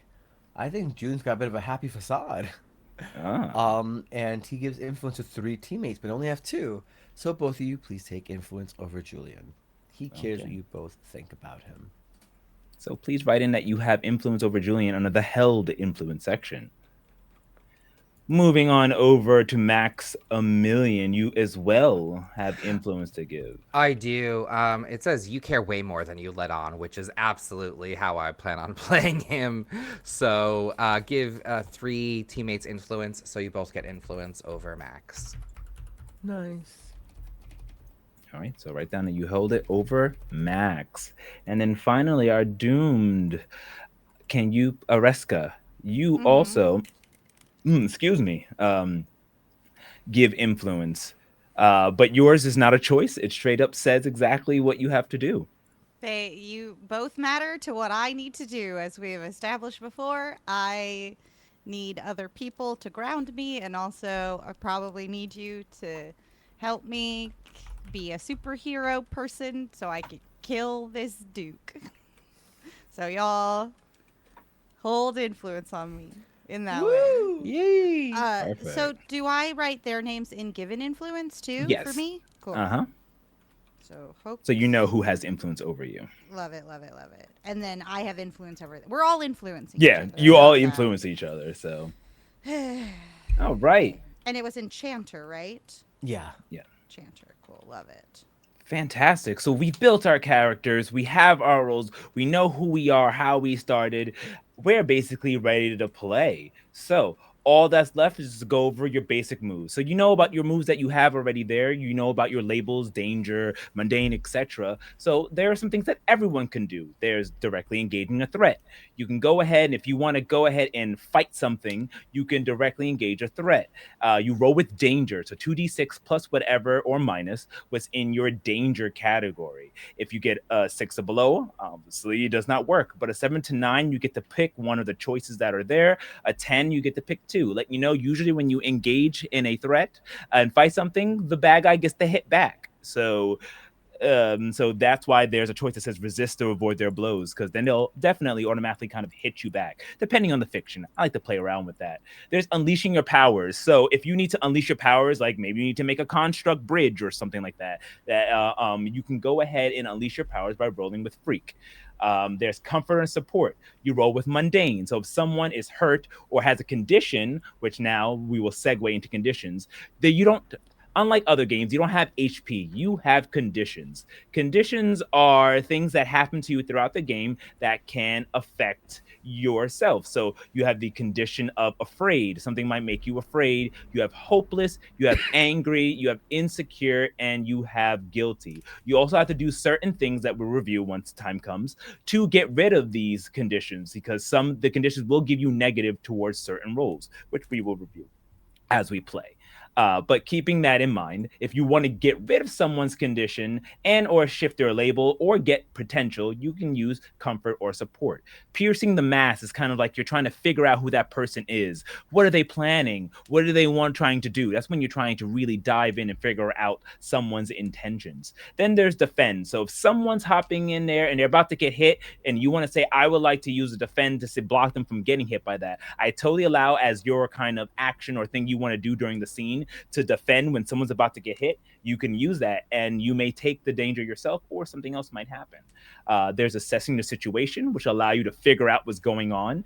Here you get many questions, and I don't limit the questions to what's listed in there. You can be broad, and then I'll let you know if I accept it or not. There's provoking someone. So if you want to provoke someone to stumble or overreact, you can kind of entice them by provoking. And then there's take a powerful blow. If one of the villains hits you, because villains do have villain moves, and they hit you hard or they strike back with something hard, then you have to take a powerful blow. You will roll with the amount of conditions you have, and depending on what you get, will get certain amount of you will get either something good or something bad, depending. And then finally, you can reject someone's influence, like I said. Basically, I already explained this. You move it up or down, or you can reject the influence, or you have to do exactly as they have said, as it hits you hard and affects you. More on when we do that. There are adult moves, but you don't have to worry about that for this section here. And at the bottom of the basic move page tells you exactly what happens when you get those conditions. When you're angry, -2 to comfort, support, and pierce the mask, and so on and so forth. Any questions there? Yes. Taking a powerful blow is the one move that's inverted that you want to roll low on. Mm-hmm. You want to get a miss, 6 or below. Because Exactly. that means that you get to weather the blow and tell the GM how you stand strong. Mm-hmm. So when you're like, oh, I rolled a 5, you're like, no, and you're like, no, that's good. And because you still rolled underneath a 7, you still mark that potential as well. So rolling low and take a powerful blow is good. All right. Any other questions? Alrighty. I think we set it up. All right. I think we are ready now to dive into this chapter of Mask Tarot. So with that being said, let's remove the bookmark and begin our epic tale. Cue the intro.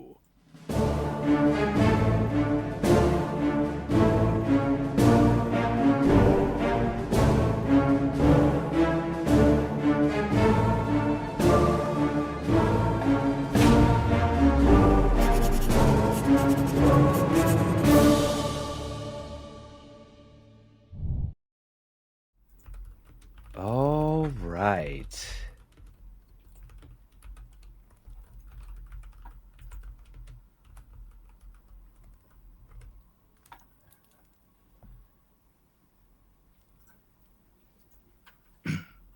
Excuse me.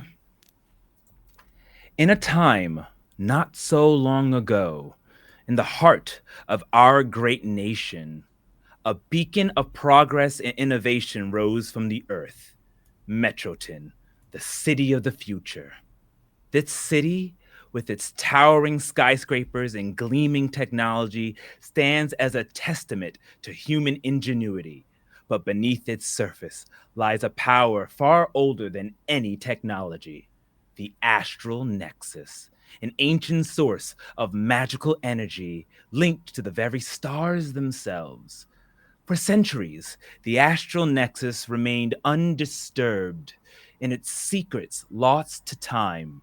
But in our relentless pursuit of progress, we unwittingly shattered this delicate balance. From the depths of the nexus, the Kashin emerged. These are dark beasts of unimaginable power, ranging from sinister shadows to colossal titans. They bring chaos and destruction, threatening to engulf our beloved Metroton. Yet, in our darkest hour, hope endures. From across the world, heroes have risen, drawing their strength from the ancient tarot. They are the masters of the arcana, wielders of the major and minor arcana, each card a conduit of extraordinary power.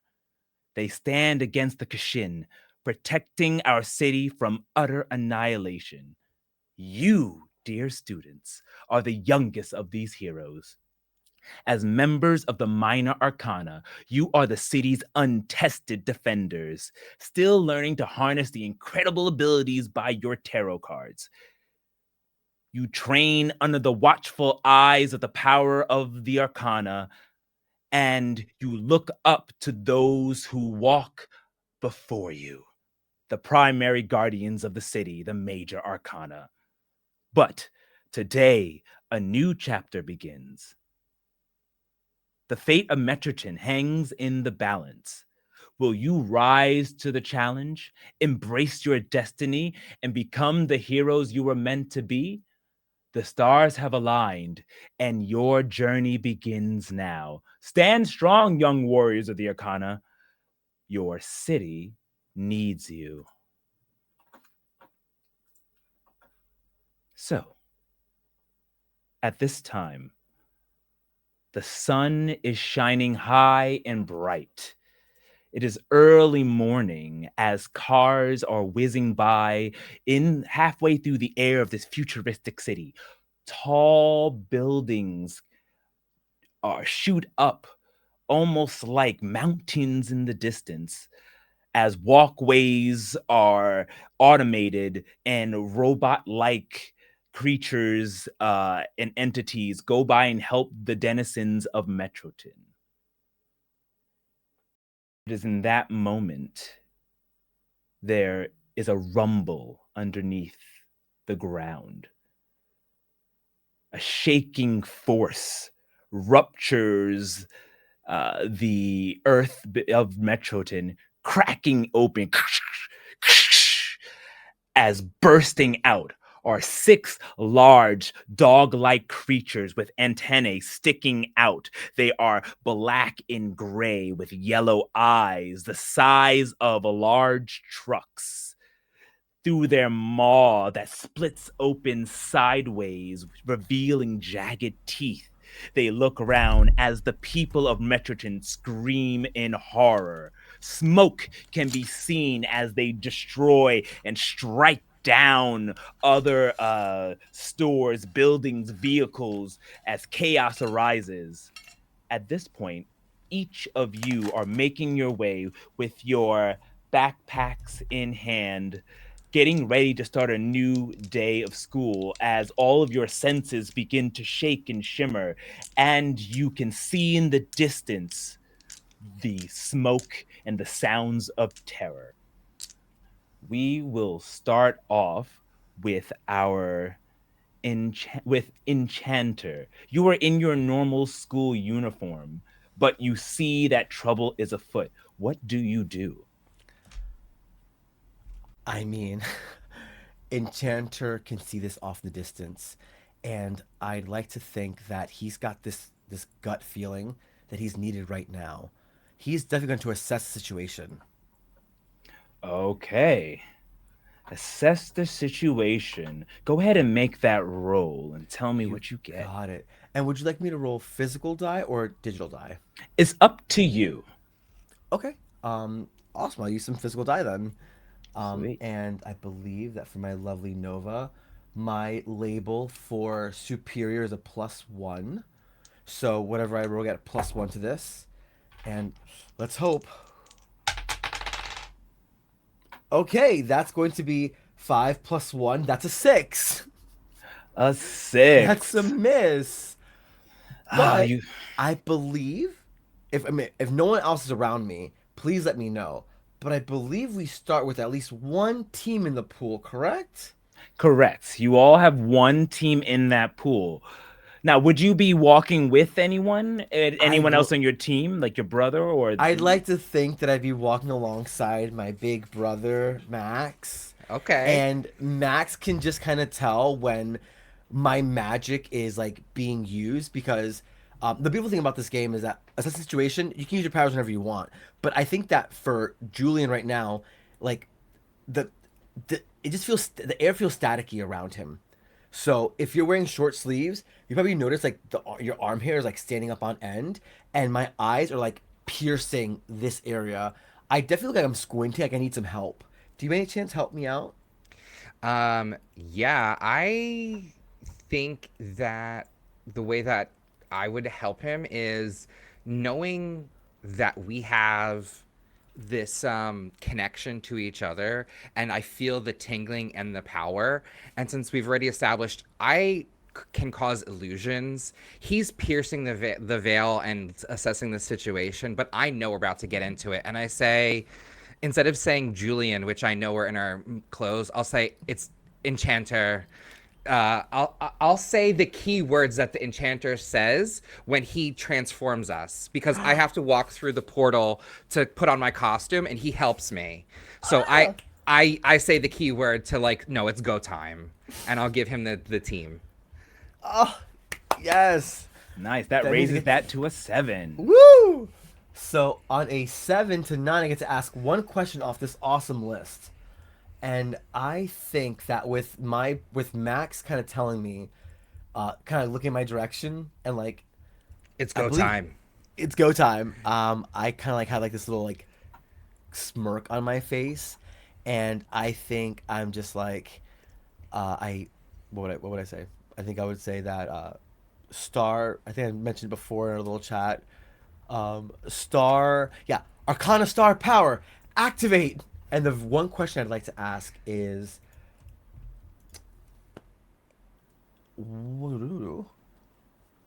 what here is the biggest threat? Ah, okay. The biggest threat as you are preparing to transform and you're looking over in the distance and you can see just these creatures starting to attack. They look to be in a pack. There's 6 of them. One of them is red, glowing, slightly larger. Yes, that one must be leading the crew. That is the biggest threat. You have to take out that one possibly to take out the rest. And if you may, can I charge up my powers? Oh, yes. How do And you this is charge up my your full powers? Sailor Moon activation. So it's like, as you said, like, it's go time. We kind of see like Julian's hand kind of go out, and this like magical ring starts to go over his body, and we have a really cool transformation. And it's like Arcana Star Power activate, and wish me luck because I have no conditions marked, and I want to have conditions for this move because otherwise it can be kind of spicy. But it's roll 2d6 plus conditions, and I have 0. That is going to be an 8. Ooh. So I mark one condition on a 7 to 9, and I get to hold 3 burn. But as I am transforming, I am definitely feeling a little. I think I'm feeling a little,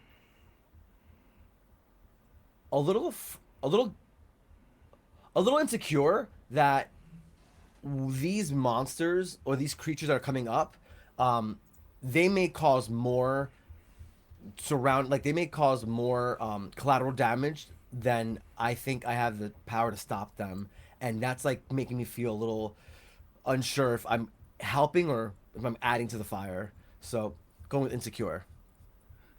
Okay, okay. So you immediately transform as you shout the incantation, becoming this new version of yourself, enacting your powers. And as you do, what is your next intent? Oh, I mean, Or are you heading over there, or what are you oh, trying to do? almost. I think I'm just instantly spending one burn, He's gonna move spending us, one. Sorry, I mean, I think it's or is it just actually. you? Ooh, that's a very, very good point. Because I just realized that moving just moves me. It does not move us. So I think instead Oh, of me moving, I think instead I'm going to create a construct with one burn. And it is going to be literally a mirror image of me, except sparkly and badass. And I'm going to spend a second burn to make it to act independent of me. And I'm like, we both look to each other, nod, and then we both look to Max and say, in unison, we're ready.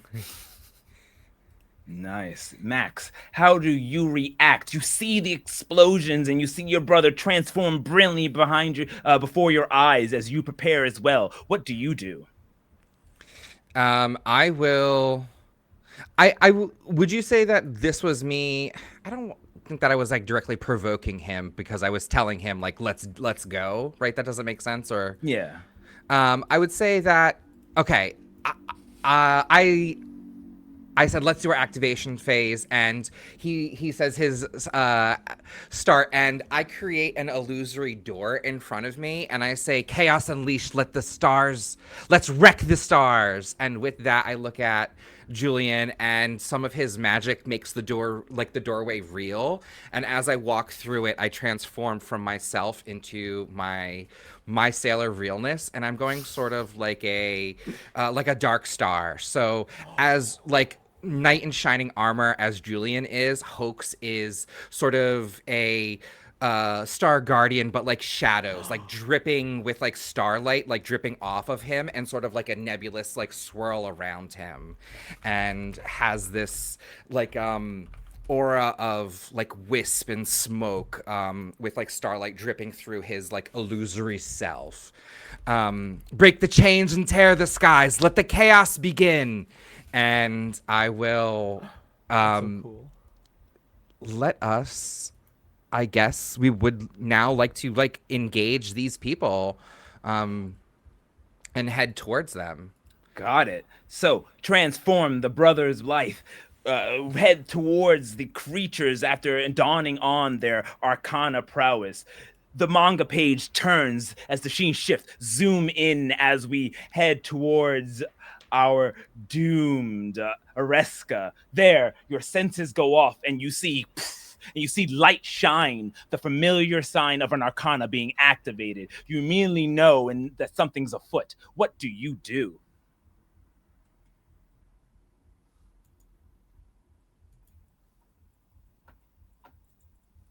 Oh, you are muted. Sorry. Let me try that again. Pause. Rewind. Just Areska's like walking down the block.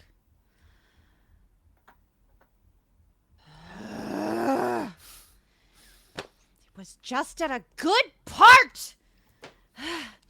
And Areska just starts walking to wherever the fuck we're going. Just like no change. Just like in like black jeans, black hoodie, just like walking over, following along, just going. We're just supposed to go to class. I don't want to fight any dogs today. Just fully just like and as I'm walking, I would like to unleash one of my powers, which is super speed. So I would like to just speed over there. Just like, I don't have time for this. This is absolutely ridiculous. Why? I just want to go to class. Why? So I'm gonna roll. I'm gonna roll for Got that. it. Thank Well, you. for that, because it's just your normal power, you're just speeding over there. You don't even have Oh, to yeah. unleash your powers. You're just activating it and making it over there. So yeah, no need to roll. I'm speeding over there. Just like I hate this. I picture you like you as described, you like walking, but like the camera pans out and then there's these like ripples of speed as to you're walking, but for everyone else it's like you're speeding Literally, along. like, holding a book, just being like, Yeah. stupid as hell. This is stupid as hell. Nice. Yeah, so I don't know if like that's my turn or if Oh. I can do another thing. Sure. Well, to continue with the scene, as you are speeding over there, and as you're walking, but everything else is just just shifting out like streaks of light. You zoom over as you see familiar transformation henchins of your two teammates appearing over next to another building. As you zip by, all of you appearing near where you see these large rabid dogs attacking the denizens of the town. If you want to do something else as well, Areska, please, what else do you want to do? Or do you transform? No, there's no transformation sequence over here. We're just very much like just in fucking yoga pants and a hoodie, or like just think like chill, comfy goth look. Just over it. Just no. We're not doing frilly costumes, okay? And I do You're very still in much, Team Tank. yeah, Team I'm still Tank? like Team Tank. Just like like I'm picturing like denim jeans and like a black band hoodie, and like the hoodie's up. And like even while we're running, the hoodie just stays up. And I actually would like to while like I'm sauntering but going really fast, like just go up to one of these dogs and punch him. Just like literally just like just like deck one of these dogs. Just like no. Wrong. Alrighty. Not this morning. Not today. Sounds like you're trying to directly engage a threat here. Why don't you go ahead Yes. and roll with danger? Okay. All right. With danger. All right. Here we go. First roll. Oh boy. You know my rolls. They're always bad.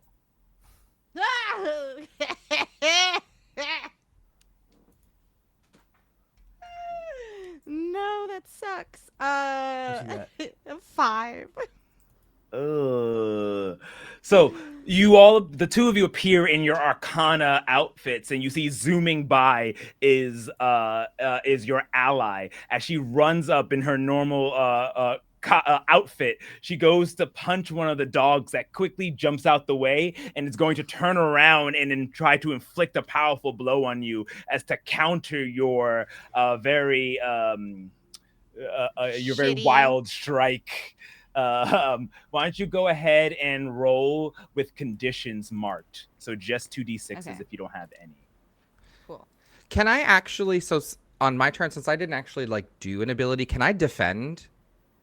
Oh, you certainly can. So that way maybe Areska might not need to. So seeing Areska like miss like this, I would like to try and defend, and I'd like to use my illusory abilities to make it appear as if she like completely disappeared. So like while she like swings and whiffs, she doesn't get the reach around from the or like the strike back from the dog, because from their perspective it's as if she's disappeared in that moment. Well, we can hope you will Or as hope you roll that is with my Savior. that is my intent, to roll with Savior. Yes. And my Savior right now is a -1, so it is with good intentions. That is a 7 minus 1 is 6. So, Julian, can you help me? Help me defend. Help me defend Areska. Help me defend Crucible. Yeah, out of team. Unfortunately, he's unable to react. Oh, so then I don't. Let me see what my defend happens, because it's a 6 then. No, you just don't. You just Can don't you get a describe hit. how you try? Yes. Oh please. yeah, so I see. I was like, oh no, the Crucible's jumping in before we're ready. And you see him sort of throw his, black hole smoke, and it doesn't quite cover her. And one of the other dogs gets in position and is able to make its attack. I'm unable to obfuscate her in the moment. That's Okay. okay. Sometimes it's fun to take a hit, Yeah. I will say, all right, so so go ahead and continue to roll with that take a powerful blow, as he is unable to save you from this attack, from this large Kishin. Everything's terrible. I mean, What? You want low. Yeah, I so- know. I want low, but oh no! What did you? How Get? about an 11? An 11. Oh, Ooh. You do have Ooh. options. I will say this: you can choose your level of spiciness at least in this Yes. game. So on a 10 plus, you must choose. You must remove yourself from the situation. You can flee, pass out, or somehow, or you can lose control of your powers in a terrible way and choose two yourself. options from you lose your control of yourself or your powers in a terrible way, and you could choose two of the options below, which is you lash out verbally, provoke a teammate, take advantage of your influence to take a condition. You can give ground, your opposition gets an opportunity, or you struggle past the pain and mark two conditions. So 2 from the bottom one or 1 from the top. Wait, where is this on my? Under basic moves, and you're gonna go Oh, down to like thank the bottom middle. The take a powerful blow with the black and white. Oh, thank you.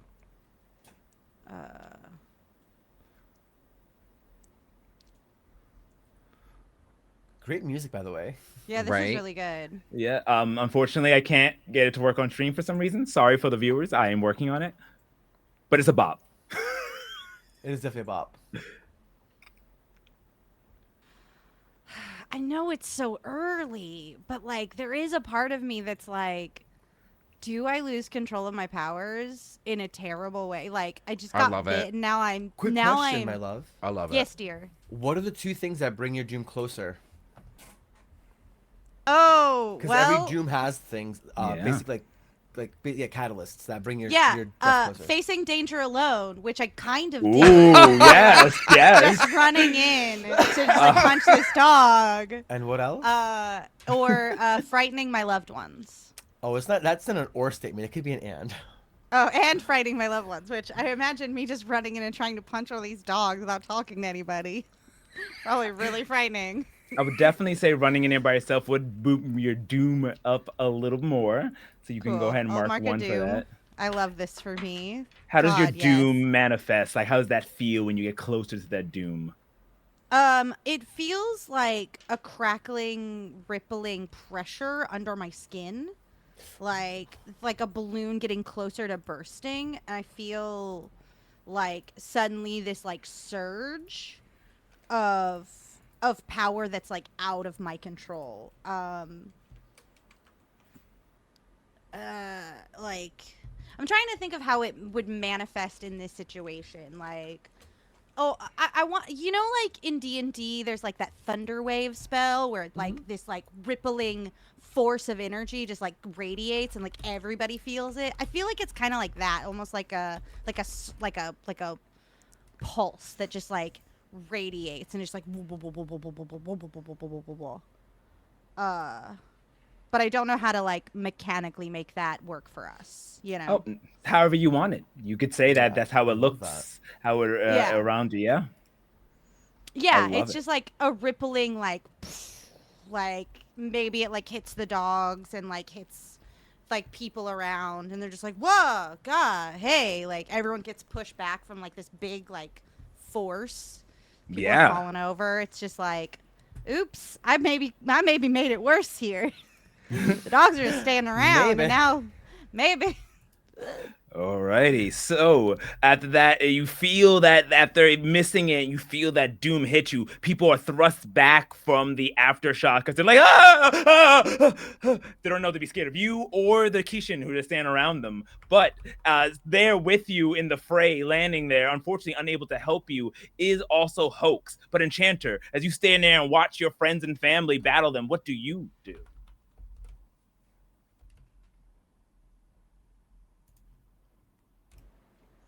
Sorry, did you say me or did you say Julian? Enchanter. Oh, sorry. I think you said hoax as well. I think upon seeing all this unfold, I'm definitely gonna try and jump in and help in some way, shape, or form. And I think that what Enchanter does next is, with the aid of my construct, I think we are going to. Did you by any chance mention that these creatures are attacking civilians? Civilians, buildings, cars, they're just destroying the town or the middle of the city Yeah, right now. yeah. No, no. I think that we're gonna see Enchanter utilize Reality Storm, and I think I only have one burn left, and I think he's gonna channel a destructive burst with his powers. Spend one burn to directly engage a threat using your powers, rolling plus freak instead of danger. If you do, you will cause unwanted collateral damage. So yeah, let's go with that. So Nice. I'm going to roll instead of my danger. I'm gonna roll with my freak, which is a +3. So, with that being said, let's go ahead and roll. Alrighty. The odds be in your favor. Oh yes, they most certainly are. That's a 7 +3 as a 10. Nice, nice. So on the 10, you get to Boom. choose 2 from the list. Can I if a 12 happens, we get cool shit, right? Uh-huh. So, can I give him a +2 with my troublemaker? We Because have to my have team for you to be able to use that. Yeah, you have team. You Oh, still fuck. haven't earned enough team yet. Damn, okay, sorry. You're good. We can definitely find a way to add team very soon. But I think that I was trying to give you that 12 for that I appreciate tarot. you, my love. And I think that what this looks like is, as I mentioned, when Enchanter uses the Reality Storm, it's like this like destructive burst of magic, just kind of out goes in like an out wave. I think what happens is that Enchanter sees that both his teammates are in trouble, and he can't stop the magic from just like bursting like a wellspring.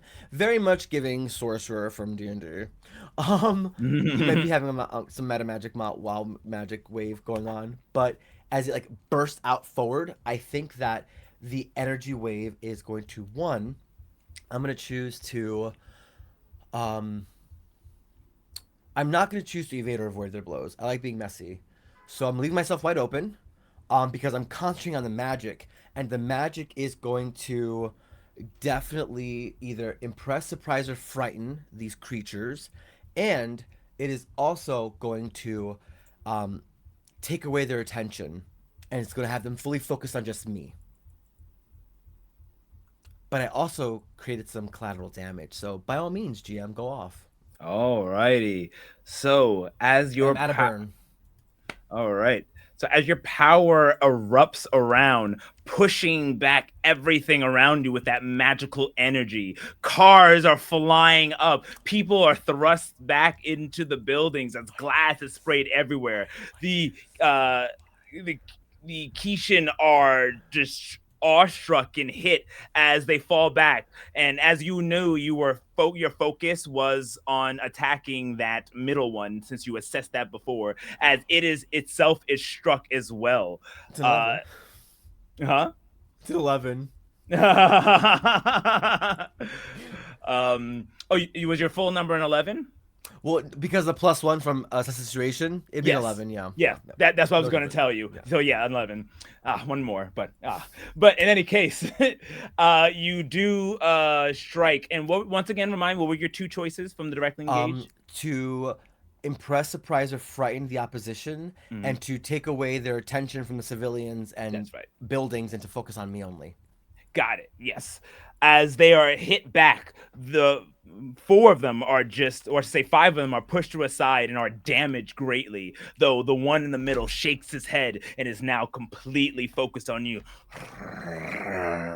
As it begins stomping up, it goes to jump up and is going to release a howling roar that shakes your body to its core. And I need you to take a powerful blow, please. You got this. I'm so ready. My body is ready.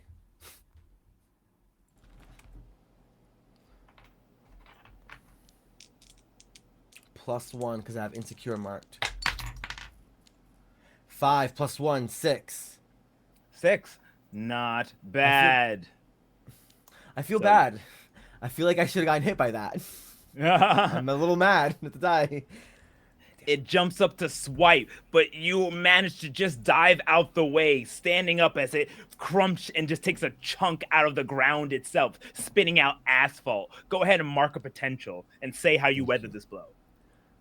I like to think that it actually would have hit me, Okay. but it just obliterates my construct. That's how I weathered the blow. It should have gotten me, but my construct was like, it like did like a little mirror image magic thing, and it took my place. I don't play enough League of Legends anymore, but there's definitely a character that does that. I forgot who, but one of them does it, and yeah, it hits my mirror image, and I'm like, that was close. But yeah, like I would have been obliterated had it made contact, but it didn't, thankfully. And yeah, I kind of looked to my team like, we need to get together. Like, come on, can I charge up my burn one more time? Sure. And after this, please take the scene away from someone. But I hope I don't miss. But let's see. I'm keeping that. That was a 1. That is going to be a 3. That's going to be 5. So I rolled a miss, and on a miss for charging up, on a miss you wow. On a miss, hold 2 burn and mark 3 conditions. I'm feeling a little afraid, guilty, and a little angry that we're not obliterating these monsters by now. Like, we should be getting this shit together. Come on. I'm being pushed very close to the edge, and that's it. Alrighty. Seeing your this hodgepodge of superhero ability just not going well right now. Who wants to go next and react? As the monsters are still there, they're shaking, but now they're focusing their attention all upon Enchanter. I'd like to go. I would like to see this moment of just calamity. We knew that we were meant to destroy these dogs and save these people, and it is just awry. Crucible has went too much. Julian has went too much, and I have to embrace the calm. And in this moment, you see Hoax take a deep breath, and he says out loud, "Enough. It is time for the veil of serenity." And he claps his hands, and this stardust just sort of engulfs his brother Julian and maybe Crucible as well. And I would like to comfort. I mean, maybe it's an unleash my powers, but it's a comfort. I'm trying to comfort and support. Who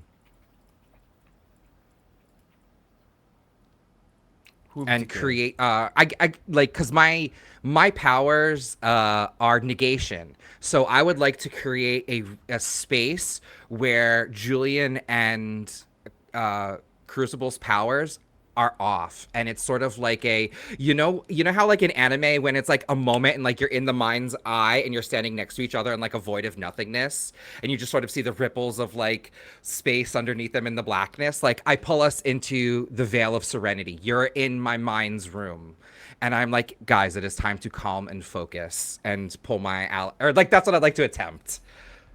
I'd like to, is it both? Is it unleash my powers or comfort and support? Well, you can come to support and you can flavor it as that's how you're using your powers. Thank to you. support Okay. them. So that's what I would like to do. So I get to roll with mundane. Who in And my particular are you mundane. trying to comfort support first? You. Because me? Oh, Yeah, you.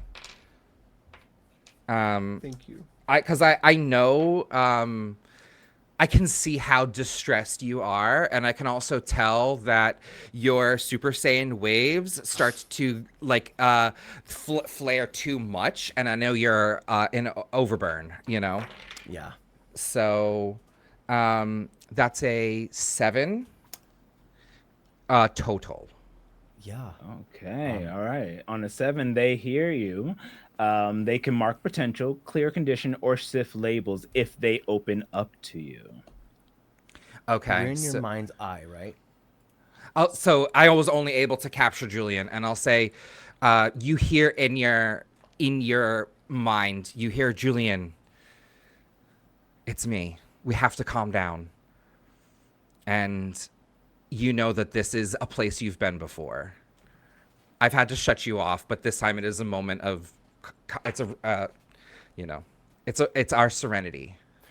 I feel really bad that the viewers cannot hear this awesome music because it was literally syncing in line with what you were saying. It was getting very ethereal, very calming energy.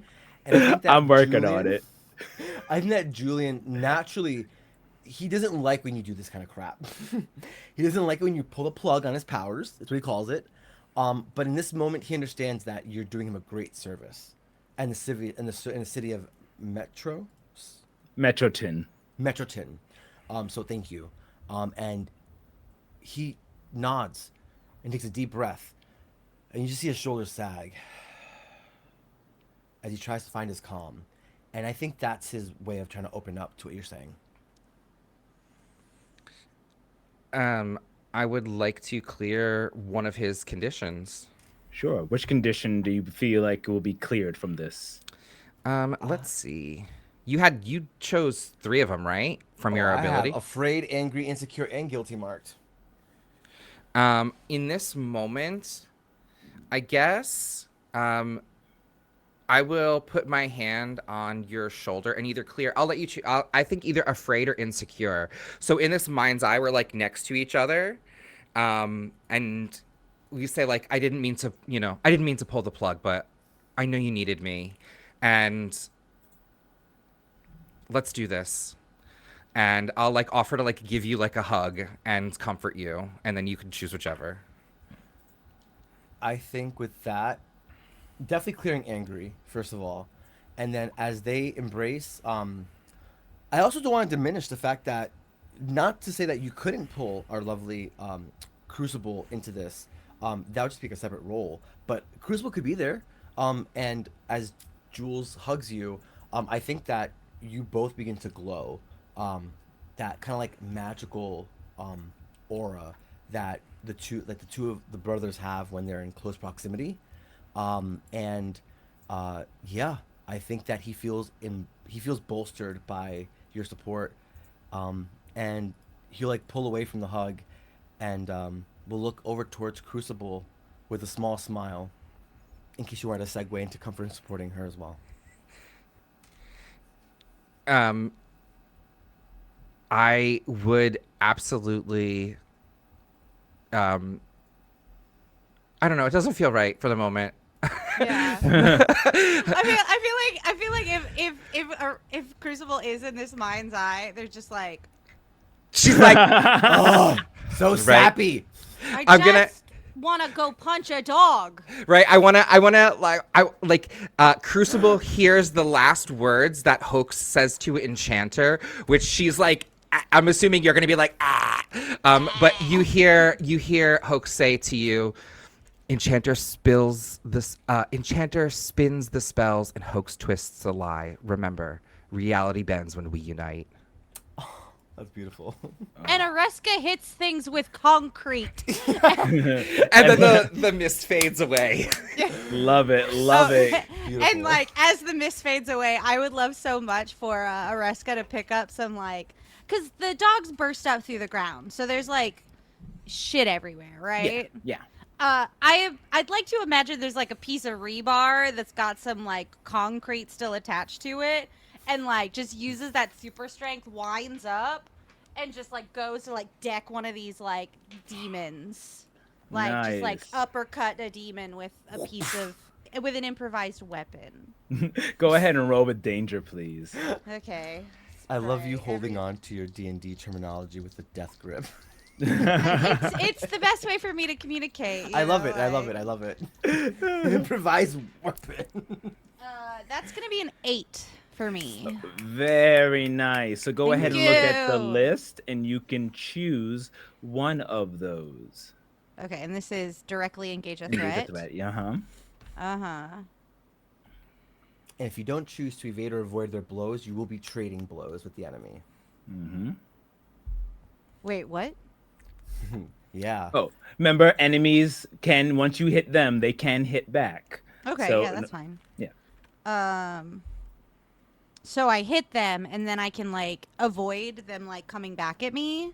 Basically. Yes. Yeah, you Okay, can. cool. Yeah, I'd like to do that. So again, I've never played Mask before. Can I just like go? Yeah. So I like clock this demon thing, this nasty boy with the rebar, and then like they like knock back like ruh, ruh, ruh, ruh, ruh. And then when they roll back to me, they like go to bite, but I take that rebar piece and hold it in my hands, and they bite down on the rebar, and that's how I avoid their attack. Oh, And so they're yeah. like holding onto the rebar, and like now Crucible's pissed, so we're good. We're gonna hurt.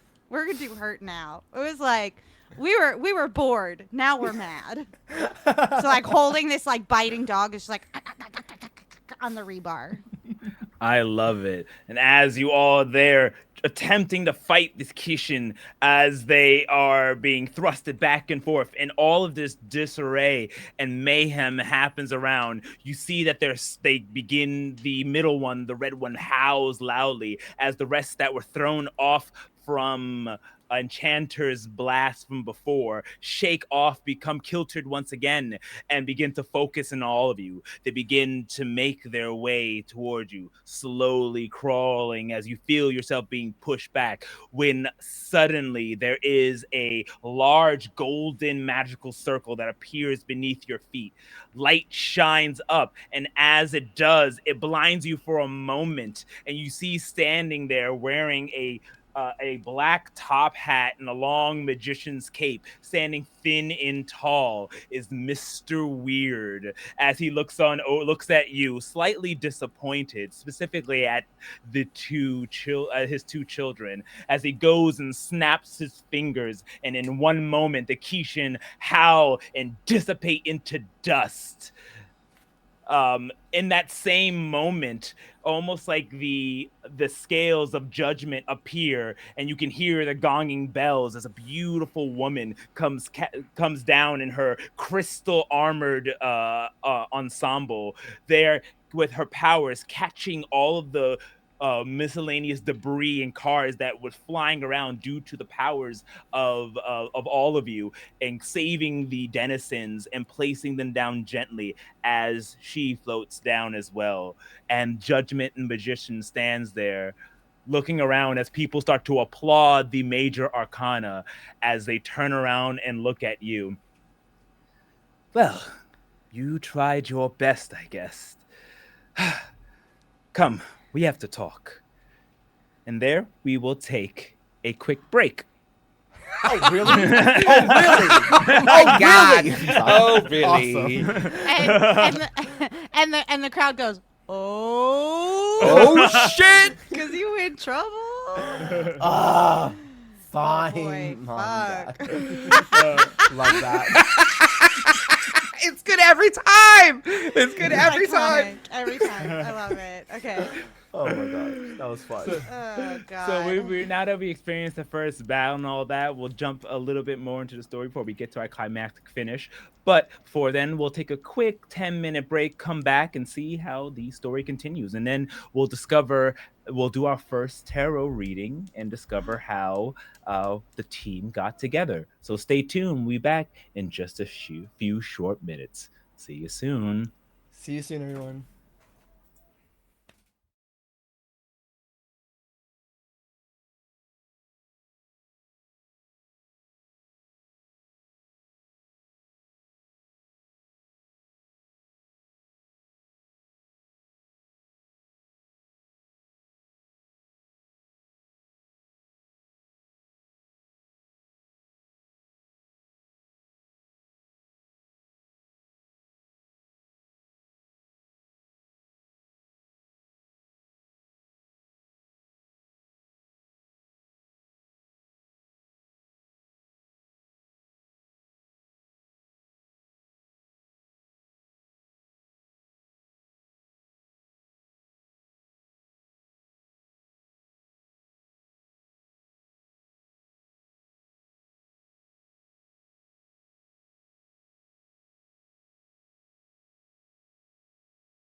Welcome back, everyone. So let's remove the bookmark and continue our tale. So, Minor Arcana, you have just battled against the Kishin, very powerful ones, maybe slightly more powerful than you can handle. And both the Magician and Judgment, parents of Hoax and Enchanter, have saved you. We will pick up from here. At this point, excuse me 1 second. Much better. At this point, you are all currently floating inside of a magical construct that the magicians currently have built using his magic. Mr. Weird has formed in almost like a light bending barrier that not only allows you to float and head towards what you can see you're going towards Metroton High, but also stops others from seeing you to not reveal your identity or any other more information about you. But they are both eyes squinted, looking directly at Maximilian, shaking their head after this example of your teamwork as Mr. Weird turns to Maximilian.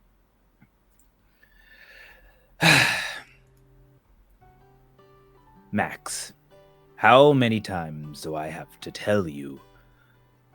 You keep getting in your brother's way, and you are causing a bad influence on him. Why would you just jump in there without a plan?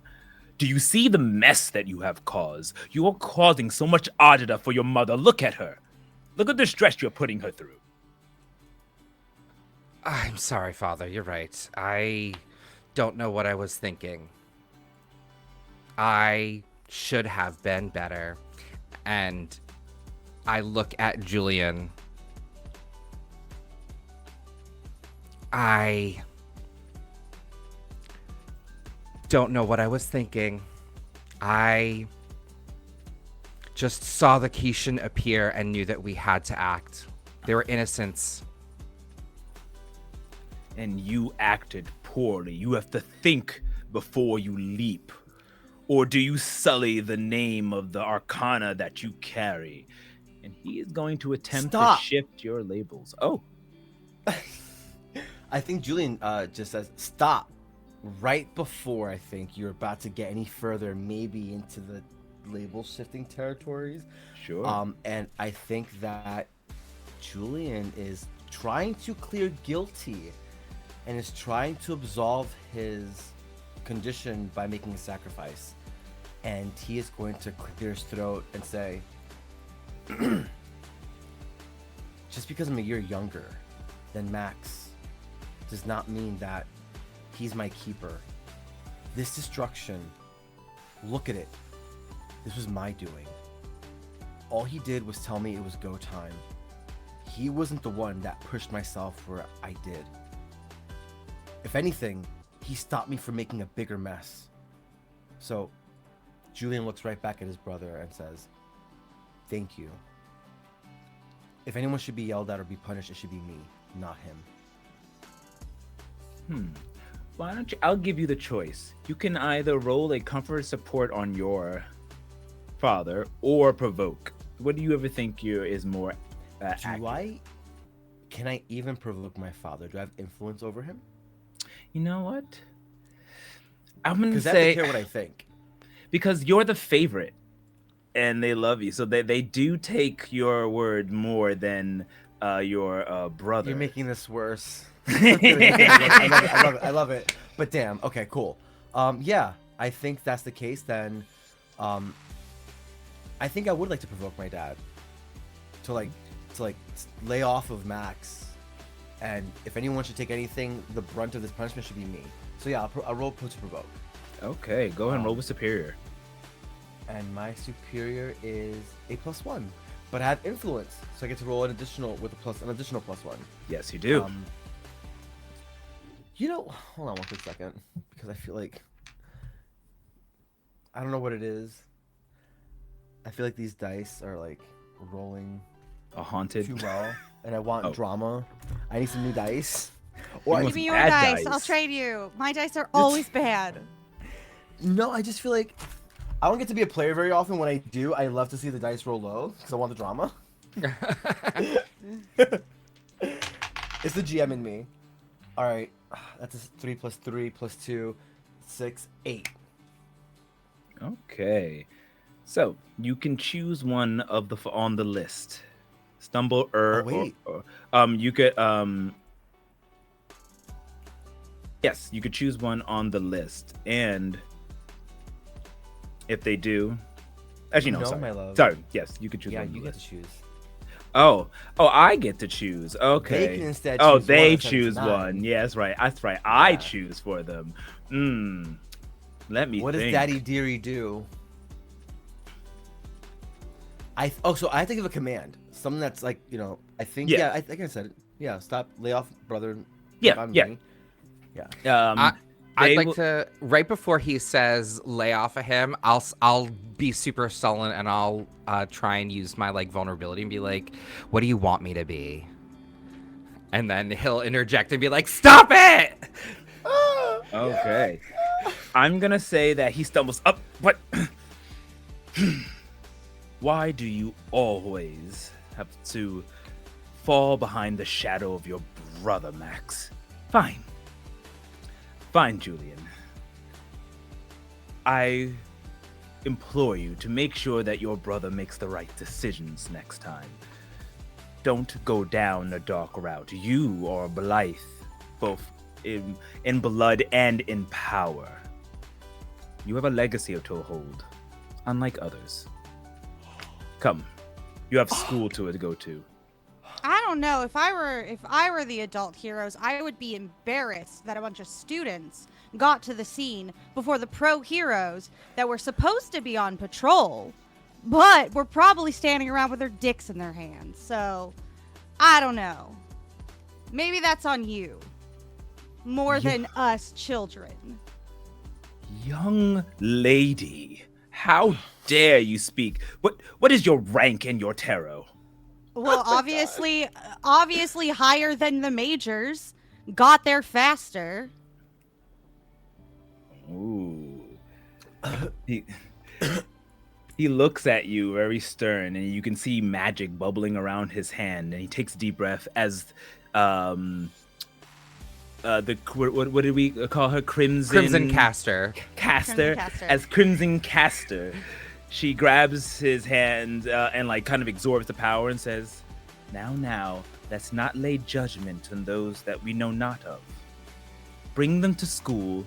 We can speak to them when they are home. Come, we have some patrolling to do. I suppose you're right. You just need to watch that tongue, young lady. I just give him a look like, why? Not even saying anything, just like,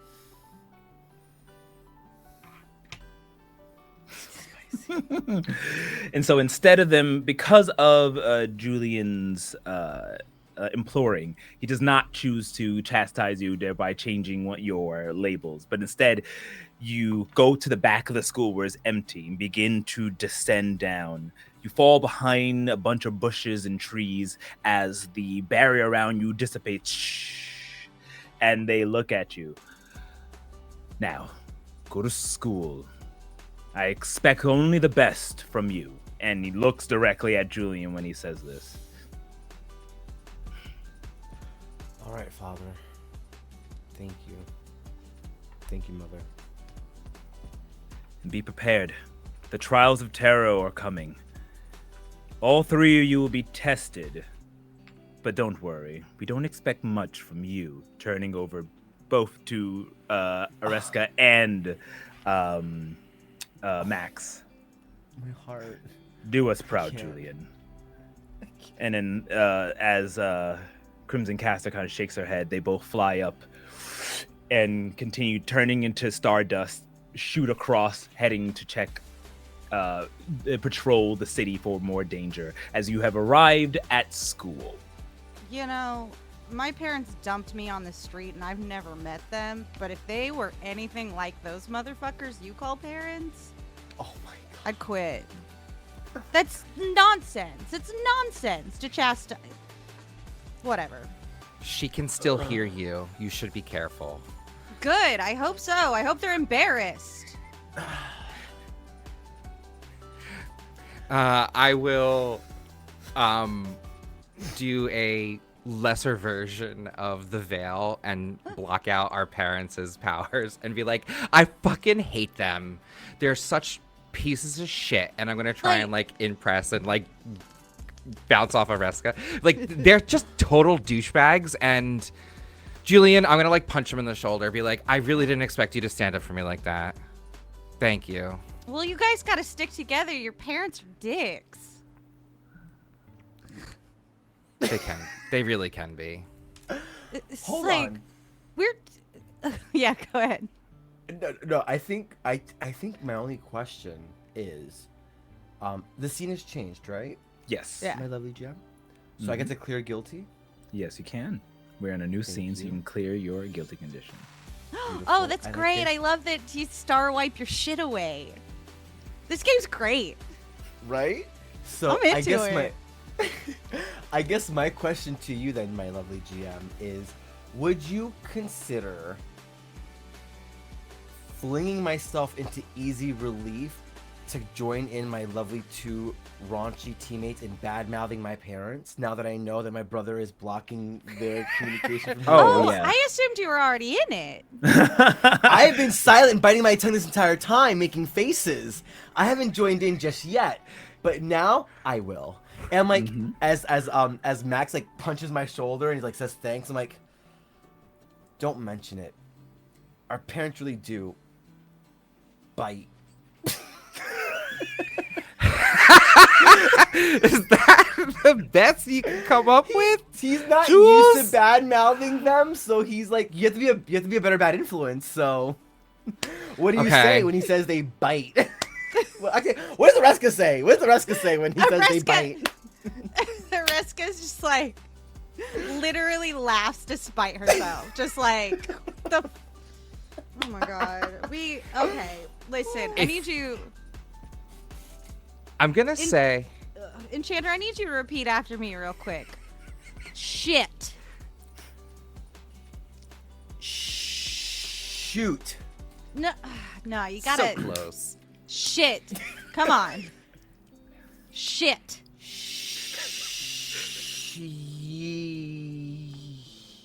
Our parents really can't hear us, right? Really, they really can't. I Who promise. gives a fuck if they can? Shit.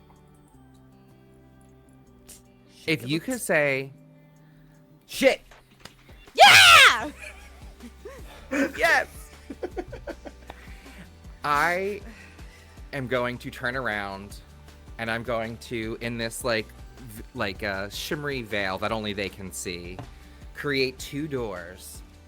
And one door says school with a, and the other one Oh, says God. skip classes for Oh, fun. no. And I'm gonna say, which door do you guys want to walk out today? Julian naturally just starts making his way towards the school. Jules, you don't get to But- choose. I grab his hand. Oh, okay. Areska, you choose the door today. And I put Jules' hand in, put Jules' hand in your hand. Lead us out the door.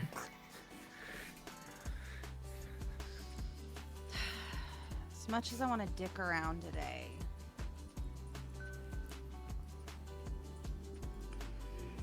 And without saying words, walks into the school door, just like, I'm not explaining why. I'm going in the school. I'm pissed as shit going in the school door, but we're going in the school door today. I smile as I'm being pulled towards the school, and I turn back and I just give a little wink towards Max. You feel And this then, like, twinge of disappointment and the veil fades. And I walk behind them to class. All I just, right.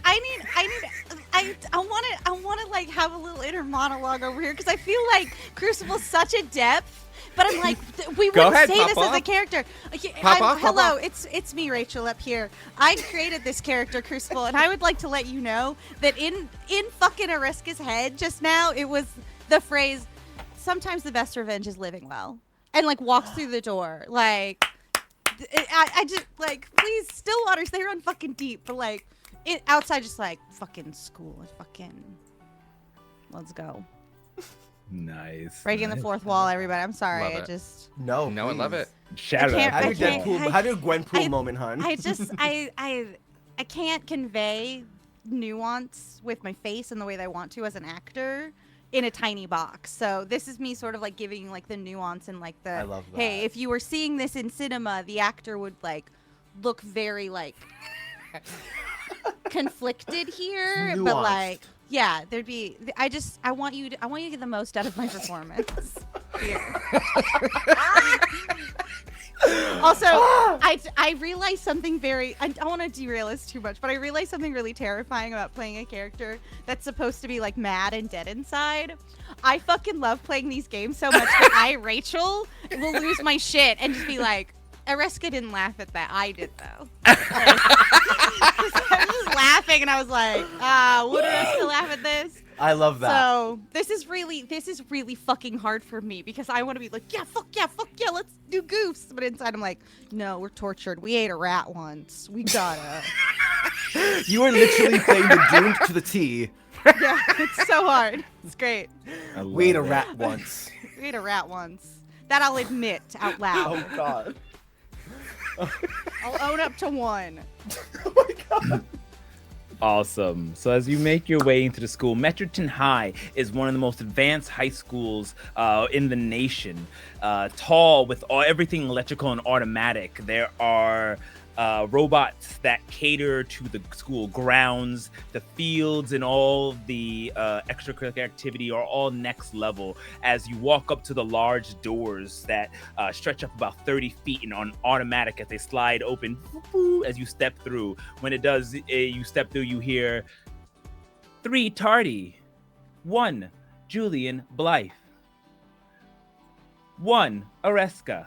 Wait, how is this being delivered? Oh, just like as soon as you walk through the doors, just a scanner that basically you all have identifications in the school to know where you are. So you're just hearing this Yeah. Okay, from cool. the automatic service. Nothing's handing me anything. Yeah, nothing's handy. Okay, good. You just hear it as you walk through. 1 Maximilian Blythe, please head to class. You are 20 minutes late. As I you mean, step at least our into the parents studio. already knew that we were going to be late, so at least they can't get us for this again. Valid salad. Let's go. This is bullshit. You hear over the loudspeaker. Will all students please make their way to the auditorium for a mandatory assembly? Will all students please make their way to the auditorium for a mandatory assembly? This is hope your this- Principal Beaker speaking. Thank you. I hope this is because I said bullshit just there. Purely coincidental. At least we get out of English class. I hate first period. But we're supposed to be reading, E.C. Eden today. Alright, anyway. Nerd. Come on. So as you all make your way through Metroton High, passing by all the hallways, and the walls are all clad with kind of illusionary pictures that shift, just showing all the latest bulletins and the sports and the events that are going on. You see that there's an exodus of students making their way into what looks to be a large square door, which is the auditorium.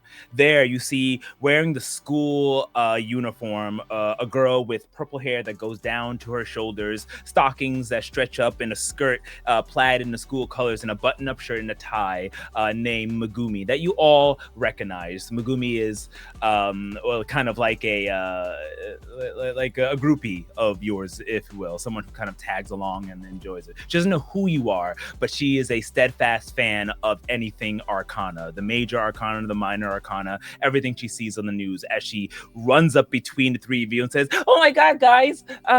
Did you see the news? They were showing it on the screen before. There was an attack in the middle of Metro 10. But I heard, and they showed that the magician and Judgment was there. Oh, they're my favorites. Oh, really? They're not that important. They're pretty like cool. they're not my favorite. I hit those dogs in the face with some concrete on rebar. So I don't. It kind of sucked. If I'm honest, it was like pretty bad. Would she know your identity, or do Wait, you have is a this not a secret? Did you just superhero dox high school? yourself? Oh no! Wait, It's just, yeah, it's just saying. Pause. Stop. Rewind. Is this not a My Hero Academia? No. You have secret identities. Then Yeah. stop. Rewind. I didn't say any of that. I really thought we were at Magical High School doing Magical No. High School. No. I thought this Think this of whole this- time. Think of this like Into the Spider-Verse or Across Spider-Verse. Okay, cool. Miles We're Morales. we're Marvel, not Yeah. My Hero. Yeah. Thank Like, you. Yeah. Your Sorry. boy fucked it up for a second, but we're gonna get back on track. And we're back. We're back. And That was the we, rewind. that was a short rewind though. Yeah. Yeah. Yeah. Very quick one. Okay, yeah. Oh, okay. Oh, everything just changed. Everything here just changed for me. Oh, the whole story changed. Wow. Fuck. Okay, yeah, we'll give you a second to process. Julian was like, "Oh, I love them," and you hear Hoax or Max being like, "Yeah, they're not my favorite. They're okay. I wish I would have loved to see." Heroes are chumps, actually. I would have loved to see the king, or the world. They're no hanged man. I mean, yeah, totally.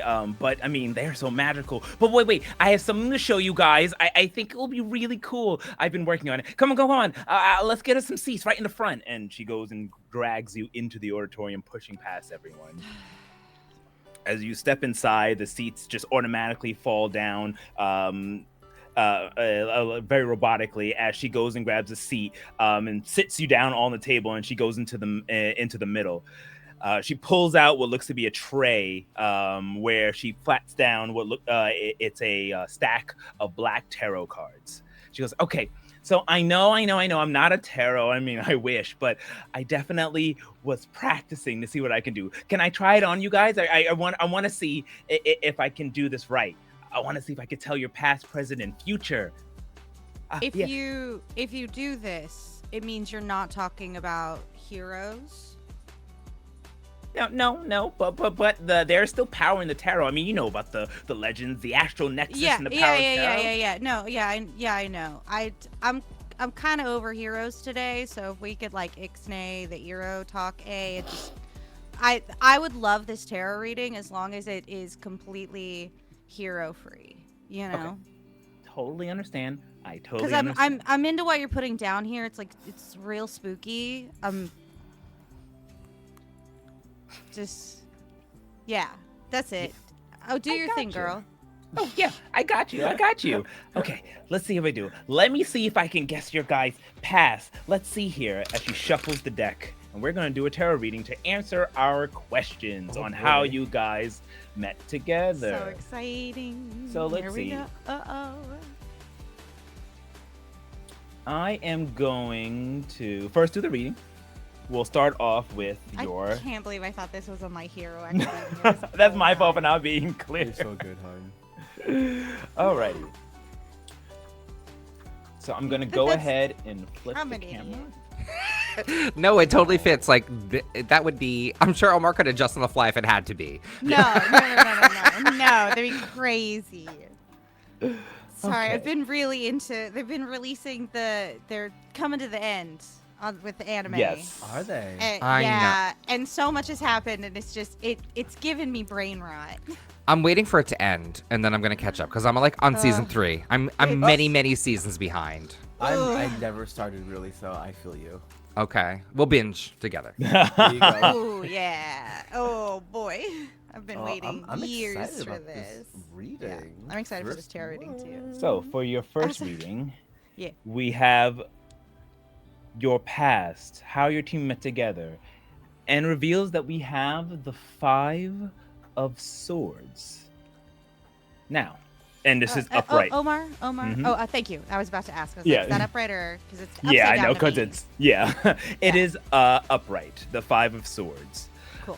So the Five of Swords means it's all about conflict and disagreements and competition, defeat and winning at all costs, which is great because this is how we're going to answer how we all came together. Are you And kidding me?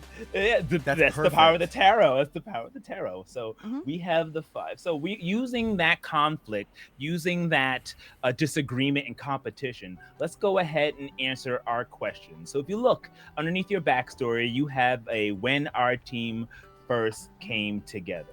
So exciting. So I am going to, and I like to pick the questions that kind of help do it in a certain order. But let's start off with the Nova for first. So your question is, We destroyed our surroundings in the fight. Where was it? What did we destroy? yes, It's perfect.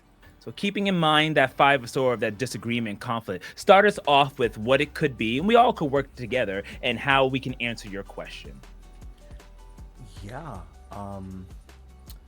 So this is a flashback, so to speak. Yes. Yeah. I think the very When first us time- three started to specifically like did our first mission. Yes. Yeah. Mhm. Yeah. I mean, it wasn't earlier today because we've already No. been a team. So I think that the very first time that we got together, we probably destroyed. Like, we probably got together, at like the summer, like like the traveling fairs, like how they come like carnivals, like like traveling carnivals. Mhm. Yeah. Maybe it like, happened at a carnival and like on the outskirts. yeah, like the Ferris wheel or like other things just got like upended and destroyed. Oh, okay. I love that actually. Like a fairground came. Like what Yes, was it? yes. 2 or 3 years ago. Sure. Okay, like 2 or 3 years ago there was a fair, and you destroyed it. Yeah. I mean, I mentioned the Ferris wheel. Is there anything in particular at the fair you think we destroyed that was like major? Besides the Ferris wheel? The okay, so there's a fairground, right? Yeah, cool. And it's in like a fielded area outside of this little like Metroton situation. I'd like to say that there is a statue of the town's like mascot person, like or like like a statue of the founder of the city, Oh, and no. the Ferris wheel knocks over that. Oh yes. That's what happens. It's like destruction of the carnival and destruction of this like kind of landmark. Like historic relic. Yeah. Yeah. Oh, I love that. Iconoclast. I love love it. that. I think that's yeah. That sounds perfect. I think that's great. Awesome, Areska did awesome. not care. Oh boy. Areska watched it happen like Wednesday fucking Adams is like. Yes. And then At our least we got all the people off. I don't know. Yes, we did. We did. yeah, I would hope If we so. did. Yeah. We did. Okay, good. And then we have our delinquent. Go ahead and answer your question. So mine is when we came together, we totally broke some major rules to win this fight. What rules did we break, and whose rules were they? I want to say that I said, or we specifically agreed, it was okay to put innocents in danger for the betterment of the fight. Like we put 5 people in danger or 10 people in danger to save 100 people. Okay. But like generally it's like a major arcana. No, do not put innocents in danger at all ever. And we decided to put innocents in danger because if we paid off, we'd save the rest of the fair. Did we use the 5 people as bait to Yeah, go like- to the Ferris wheel for whatever the entity was we were fighting? Yeah, they needed like live people as It's bait. like we just went just 5. If we just did 5, that'd be. We'll Just get a- them. We'll just- get them. We'll grab them. like They'll be fine. The demon still needs to smell human. So I can make illusions, but there needs to be people in the crowd to lure it to the Ferris wheel. That's where the most iron is. The two of you outvoted me. I would not have voted for that. Yeah. So I Ugh. think those are the rules that we broke. I love that. And that allowed us to win this fight by putting them in danger. We were able to win the fight, though. Gotcha. And then our Doom has a question as well. Oh yeah. We paid a high cost for victory. What was it? Don't do it. Our souls are Don't bound to that do demon it. that we just beat. No. Oh gosh, I wish. Is that too much? Maybe a little too much. Okay, too much. I'm trying to think, cause like I kind of want to lean into. We did put some civilians in danger, High cost. and I want to say we did save everybody, but one person of the 5 Died. like. No, I think that's Too much. Yeah, I think Got that's too much. severely I think they- injured. Yeah, I think they like lost an eye, or they lost like their hearing or something, like something that's not like deadly, but like Could they lose a leg? Is that too much? is a leg too much? I Can worry they- that a leg's too much. Okay. I They think could like break a leg. How about they like lose, like break? like break breaking bones. breaking a leg feels. I want it to be something that's very permanent, but not something that's like so awful as like Life-altering? like I think maybe like they lost an eye. Like the demon got them when we were trying to get them out, and like it like break one like their eye, and then like they can still My thing see. is that I have a thing against like eye. Oh yeah, Oh, yeah. no, yeah. Then we You're don't so good, do, you're so good, do you're so eye. good. How about You're part so part good. of their soul could have been taken, and now they're just like the Arcana, like so they're like Oh? not like a husk, but they're part of their soul was taken, so now they're forever like not zombified, but Did y'all ever see Legends of Korra? yeah. Yeah. Remember when Amon took what's his face's bending? Oh What if yeah, this person like lost their powers? What if it was a major Arcana? who lost Oh, their that powers? lost their powers to help us We defeat are- this demon. We're gonna do another reading because when you do a 3-card reading, you also do a major Arcana on there. Let's see which major Arcana got Well, I mean- affected by this. I mean, If we want. maybe instead of like taking their powers entirely, like a good chunk of their powers have been siphoned. Mm. So they've been like demoted from major to minor arcana.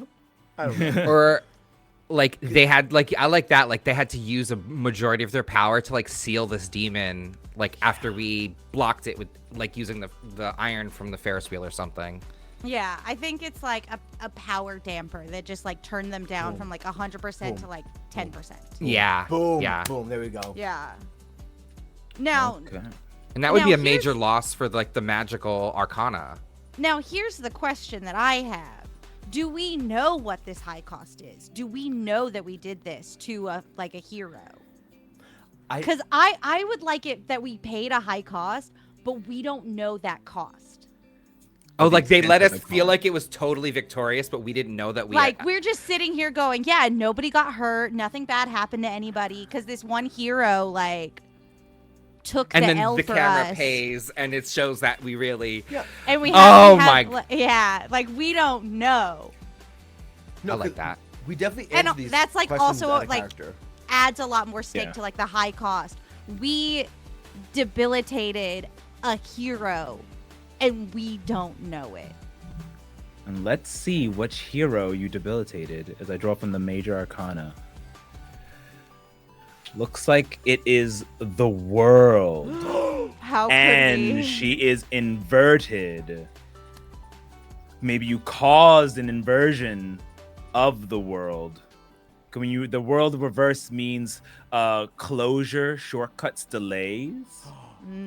This is meant to be. Yeah. This stuff is writing itself. Okay, Jimmy put this more on camera. But yes, so it looks like the world, the world, which is all encompassing, is normally it means integration, accomplishment, travel, just completion, something that connects everything together. Now Yeah. the Arcana is forever kind of broken because of something. Maybe, and you guys don't know about it, I guess, what the extent, but the world hasn't been seen. You didn't save the world. Yeah. Oh, Ba-dum-bum-sh. All Yeah. right. So we have answered our 3 questions. and Now, I have to add to this. She has to be disguised as a cheerleader. Save the cheerleader, save the world. That's really Yes. funny. I do wanna are we allowed to like pepper this with like, can we make suggestions for like what the hero of the world would be? you can totally do this is collaboratory. Cool. That's weird. I I'm love that wondering, new can word. we make her like the hero?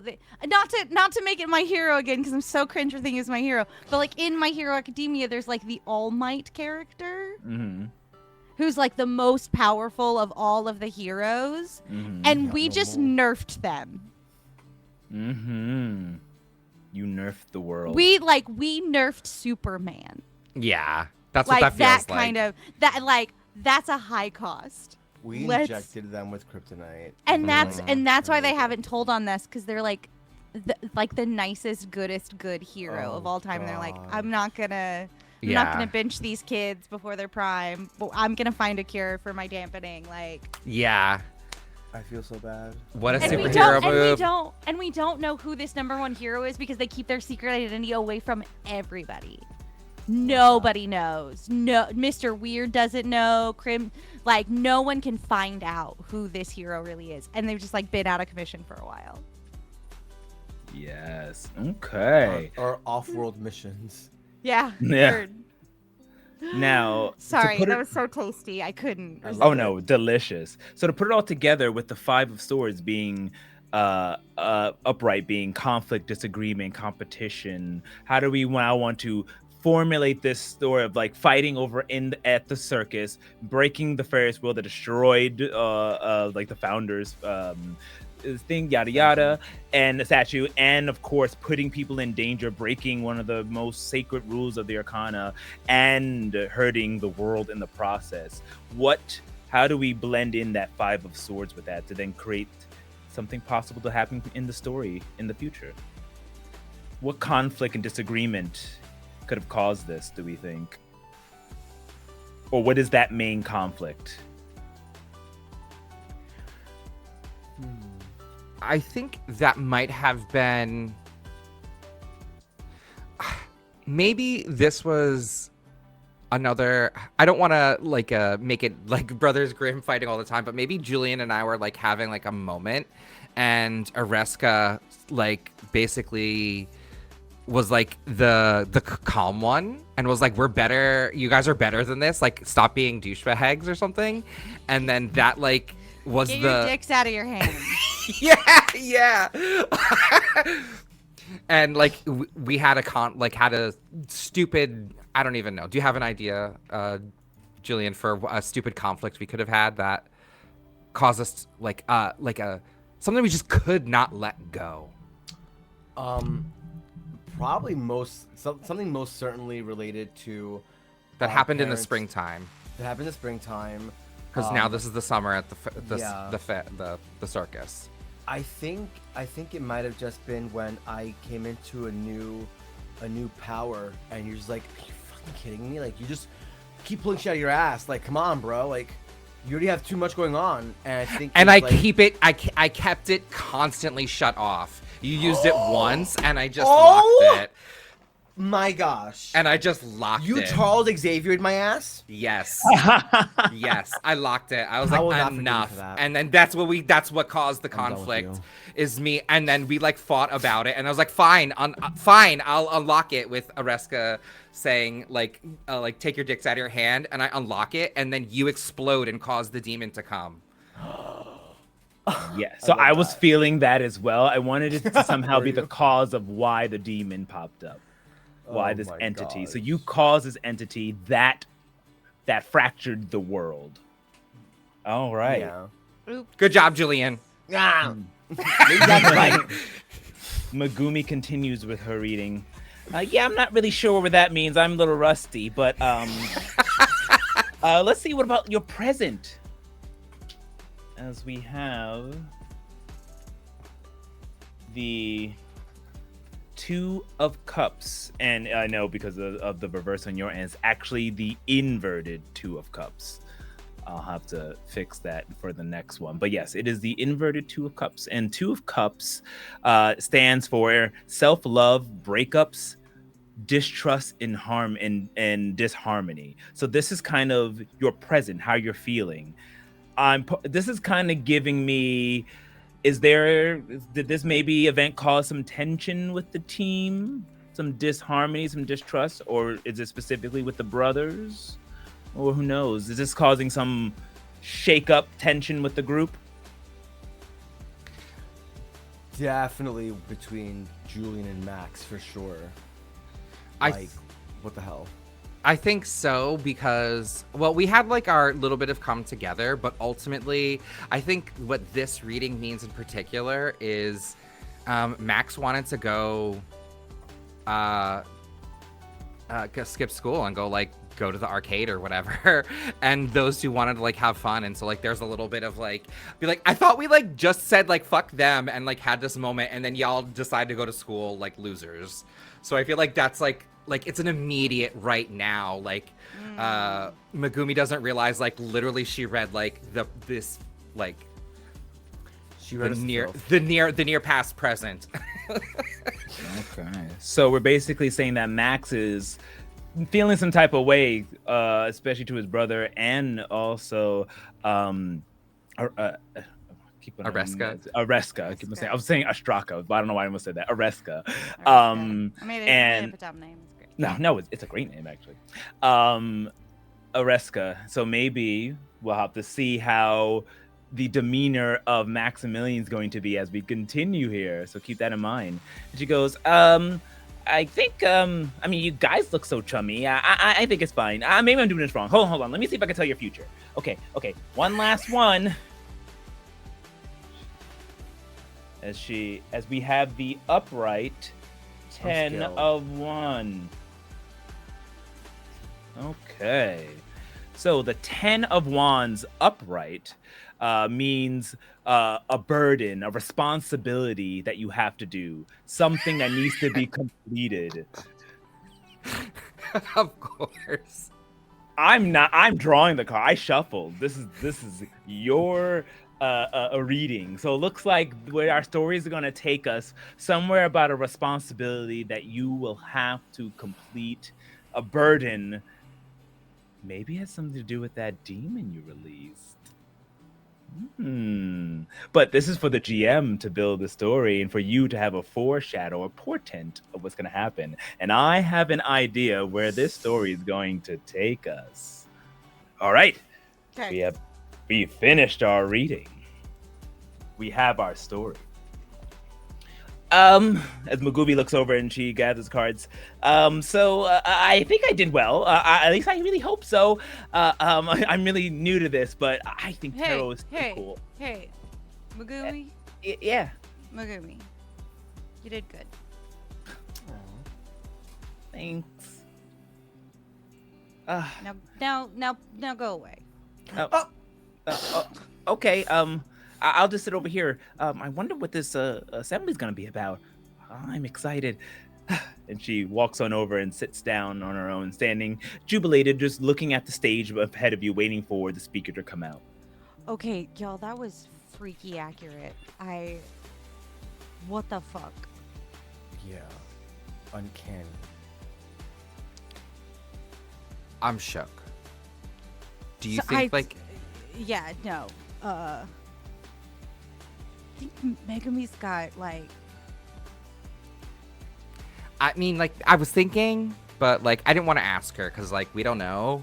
Yeah, it's true. It's rude to ask. It's kind of rude when you guys asked me, but I was making it kind of obvious that Just a little bit, but like just a little bit. Yeah, for sure.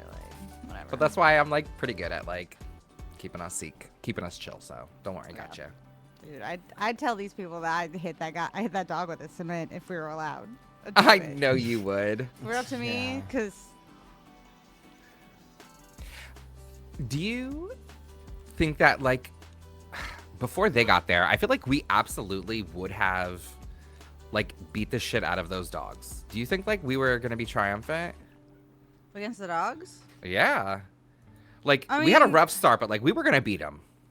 Eventually, I got that rebar around that one. I was gonna like twist its neck. I felt like I had a plan by the time we were in it. You know, I don't know. Just some dogs. Do you think I was cool? I knew it. You're asking me Yeah. if you think If I was cool. if you were cool. Yeah, like we're like Nobody sort of else chatting about it, and he's like, and I says like, "Do you think I was cool?"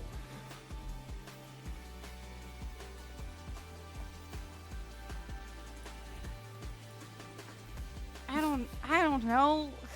I'm gonna say that's Sure. a no. Sure, you were cool, I guess. You did your frilly transformation. Your frilly transformation. I guess. Yeah. Sure. Does that help? Is that helpful? I'm going to mark insecure, and you see him sort of shrink back, because I feel like that was really a no. It's like, why are you asking me?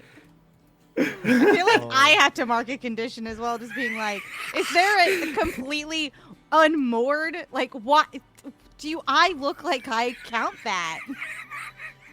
Do you even know me, fool? So Oh, that's at- great, though. A 10 out of 10 on that. Ask the mean bitch if you think she's cool. Yeah, right. Like you walked right into that one, bud. Julian's just like pinching the bridge of his nose. Like, does he never learn? at this Poor guy. point, I love as it. you Okay, yeah, I guess you're right. Yeah. at this point, as you're all talking and everything, you notice that the entire room has gone silent, and because of course the students were chattering, and you just hear your voice booming for a moment, and that, and then you hush, as you see students were tossing up popcorn into their mouth, and it's just frozen. Megumi, she was bopping her head left and right, and she just stuck in mid motion, and the principal was walking out towards the podium and has stopped in place. There a light appears in the ceiling, and it shines down like a spotlight onto the ground in front of you. A woman with with long robe, but the robe is crystallized, almost like fractals wrapping around her body like armor. She wears a crown of 3 stars that protrude up from the metallic-like substance that it's made out of. Her skin is this peach colored, with beautiful, vibrant, crystal blue eyes as she descends down, feathers dropping next to her as she kneels and then stands up. You immediately feel the presence of the astral magic just pushing, waving over you. There's like a waves crashing over you, so much that you can almost barely stand as she opens up those eyes and looks at all of you. Minor Arcana. I am the Empress, and you 3 have been deemed worthy to take upon the trials of tarot. You all have shown in one way or another your prowess in the Arcana. Now, you must journey with me.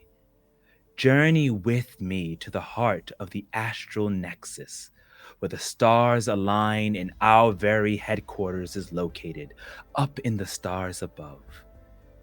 Your destiny calls, and it will not wait. Prepare yourselves. We leave imminently.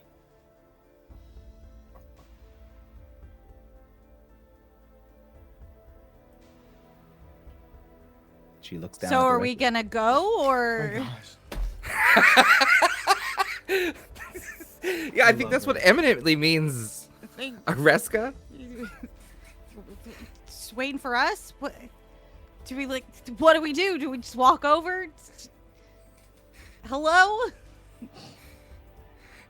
If you are ready to go, then grab my hand, and we shall transcend. She holds out her hand. Does this feel legit? Can I assess the situation really Or pierce the quickly? mask. You can pierce Or the mask. pierce the mask, just to make sure. This ain't something bad. Sure. You can totally pierce the mask. Look So at why you don't you being go ahead all- and roll with So mundane? smart. Being all ready. Okay, roll with mundane, which is a +1. Ooh, 10 on the dice, so 11. 11. All right. So you get to ask 3 of those questions. Um, Or something similar. I um I want something cool. Can I grab Julian's hand and siphon some of his powers to get a 12? Or I'll grab Julian's hand and say, Jules, is this real? And yeah, no, I want to reverse that. Didn't want to put you on the off foot. I want it to be like a good thing. I want to grab your hand and say like, Jules, is this real? And can he? I don't know. Do we not? Or we still don't have no team? Yeah. There's I'm tons of doing- things when you comforted and supported before, did you only you didn't choose you didn't get a 10 or above. So I you didn't get get a 10, so that one. Um, Okay, so then I guess I'll just do the 10 then. Ask 3. I think 3 is a good amount to Yeah. ask. Well, it's only because Omar does like a special reading in our tarot game if you get a 12. So Ah. a Well, tarot why don't when we- the tarot comes is what I was trying to do. Then why don't we just let's just say a team magically appears as you grab onto your brother and siphon slightly of his magic, and I will do a 1-card reading to see what Let's go. extra information you may get. See, I am- listeners, watchers, rule of cool. Rule of cool. Rule of Really cool. cool, baby. Sometimes you're like, hey, it would be really fun if we did this. I know what the dice say we can't. Can we just do it anyway? And you can. And how fun is that for your games? Rule of cool. Let's go, tarot time, baby. Tarot! Woo! I'm Alrighty. excited. Also, I loved the pageantry of this person descending. I know Areska's a bitch, but I love it. Person. So, is one of you is the Ace of Cups, correct? I'm the Ace of Wands. Oh, Wands. Ace of Wands is someone I else. don't Okay. think anybody's a cup here. Oh, Yeah, okay. no. Sorry, I thought Yeah. they were. Well, I did draw and now it should be fixed now. So what you see is what it is. So it is upright. Upright. Thank you. You now have the upright Ace of Cups, which means new relationships, compassion, and creativity. So what I'm gonna say, because it was an upright and positive, and we made it a 12. First, ask your 3 questions, and I will add in what the Ace of Cups means as an Okay. added bonus. What do you... what are you really planning? Okay. What's your next question? How can I gain influence over you? Okay. And what do you want me to do? And what I mean by that is like, what do you want me to aspire to be? Okay. Using your connection, that love you have with your brother, you felt something off. Yes, your parents told you about the upcoming trials, but the Empress, she has an energy about her, something that's eerie. She seems rushing. For a tarot to come into the mundane world and freeze it like this, it's not ordinary. They would never impact their powers and affect those who are normal.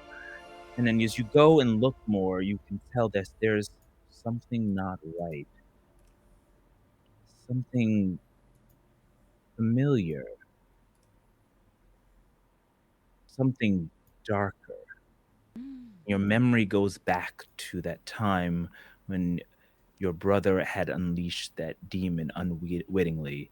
You get almost like a smell, a scent, an odor for a moment, but it's fleeting as it goes away, and you see nothing but just the smiling face of the Empress. She wants you or something from you. but now you're not too sure. But this is the Empress, one of the leaders of the major arcana, someone who's vastly more powerful than you. But you're not sure where going, if going to this astral nexus, what it actually will pertain to, or what it will do, or what will happen there.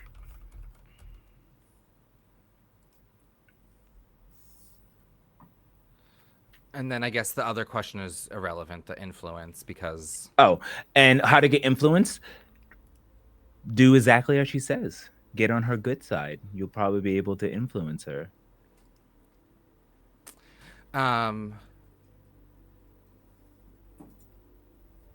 you after I feel this and I still have Julian's hand, I'm going to um take my fingernail and poke it into his palm, like press my nail into his palm so it almost hurts him.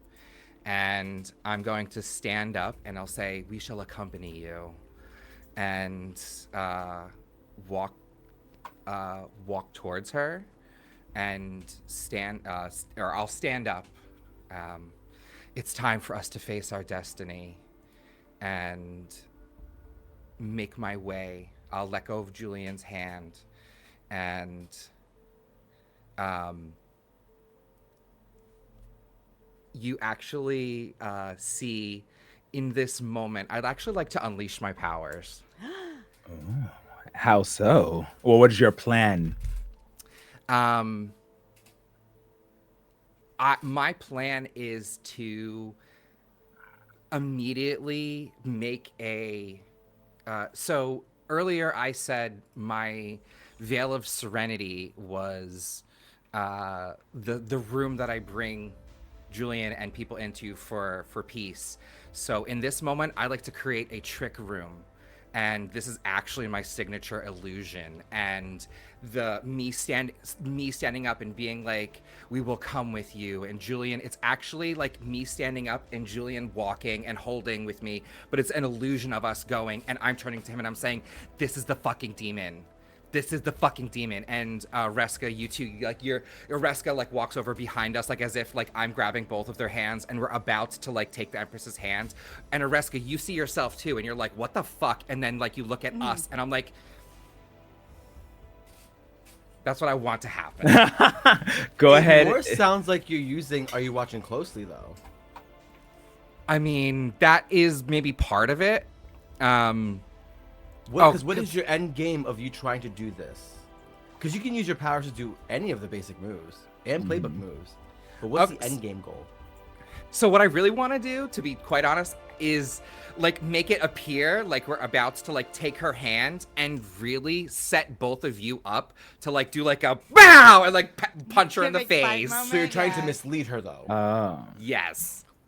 Sounds like you're trying to do. You're watching closely. Yes. So I'm trying to. Whenever I a guess. playbook move can do it better than a basic move, always go for the playbook move, hun. Okay. Mm-hmm. Can you get better chance to roll higher? Okay. Boom. So yes, thank you very much for that. So I get to roll with superior, which is a +2. There you go. Thank you, my friend. Brotherly love. Brotherly love. So good. If that's 9 on the dice, 10, 11 again. 11. Not the hair Okay. swipe. All right. And go ahead and just read your ability for the viewers. So it says, are you watching closely? When you mislead, distract, or trick someone, which obviously I am by creating my room, I get to roll on superior. On a hit, they are fooled at least for a moment. So it feels like in this moment they would be. And on a 10, I get to choose 3 of these abilities. We get to make an opportunity. We get to expose a flaw or a weakness, confuse them for some time, or or avoid further entanglement. So we are not avoiding further entanglement. We are fighting. So I would like to make an opportunity by creating this trick room that the Arcana believes is not really there. They think that their omnipresence is so strong and cascading, but I actually can negate that because that's part of my powers too. Exposing their weakness is calling out that it's actually the demon, and I guess confusing them for some time is them believing the trick room, and the opportunity is allowing Jules and Areska to get a first hit. Those are the three I'd pick. Okay, alrighty. So that is successful. So now you can go ahead and explain the way your powers are working that creates this, because indeed they will be confused, exposed, and you get that opportunity. So write that into the fiction. Okay, so you hear under Hoax's breath, and he says, "Let reality twist and truth be deceived. This space, no law is believed. These walls will shift and time slows, paths entwine. All is illusion, yet all is mine." And as I make this like clap at this like cube, very what was the the demon from Bleach, the one guy that would make the cubes sort of create this space, and this like illusory room appears around us in the auditorium, and it's an illusory space that I control. It's called Trick Room. Wow. I love that. Very nice. And you see, as described previously, you see sort of like we're all still sitting in the bleachers in attendance for this, but you see an illusory hoax stand up and say, "Empress, yes, we are destined. Our destiny calls to us. We will be your sheep and you are shepherd." And you see an illusion of Jules stand up and he says something. Do you want to say something? Yeah. His illusory Jules stands up and grabs my hand, faking it, and then you next. Yeah, I think that this illusory Jules is going to just continue like selling the entire illusion and lie, and just like continue just completely placating this lovely figure. And the entire time in my head, I'm actually secretly charging up, ready for a fight that my lovely brother has just prepared us for. Oh yeah, the opportunity to give you to charge up, and then Yep. Areska, you see yourself sort of like an illusion, like if you step out of yourself forward and join and grab my hand, and then I look at you and look at you and be like, and then let's say that we have like a, and that means like demon, like that was our side for the demon or whatever. Yeah, and my illusory spirit steps forward for me, and I just go, "This hand-holding bullshit is nonsense," and like takes hands, and like I look at you guys like, "It's what I would say." And in this moment, the demon is confused, distracted, believing these illusions are real, and allowing us time to like get in position and start the fight. Yeah. Heck yeah. Okay. So as the room appears, and you cause this ruse, all of you are in one mind, understanding, getting ready to attack and fight. Go ahead. So your attempt now is to go ahead and like punch or like damage this creature Yeah. or this demon. All right. So if Okay, you I charge all up, yeah. if you're all trying to do like, because right now the demon, or I'm not saying this is a demon, you just sense the demon energy coming off of the Empress. You can go ahead if you're trying to directly engage a threat or use your powers in some way, then that would be unleash your powers. Go ahead and I'll have all three of you roll that if you're trying to attack. If you're like trying to attack for damage. If you're charging, yes, you could do that as well. Thank you. Yeah, cause I wanna get him with some. So I'm rolling for the thing I want to get him with now, or Exactly.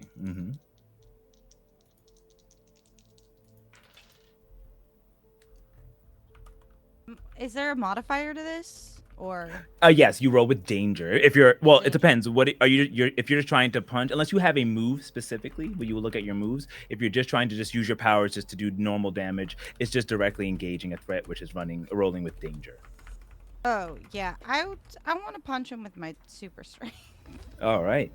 So you all can make your rolls accordingly. Something's gonna happen in a moment, but I'll explain it after hearing your results. Ooh. Alrighty then. What we just got was a lovely 11.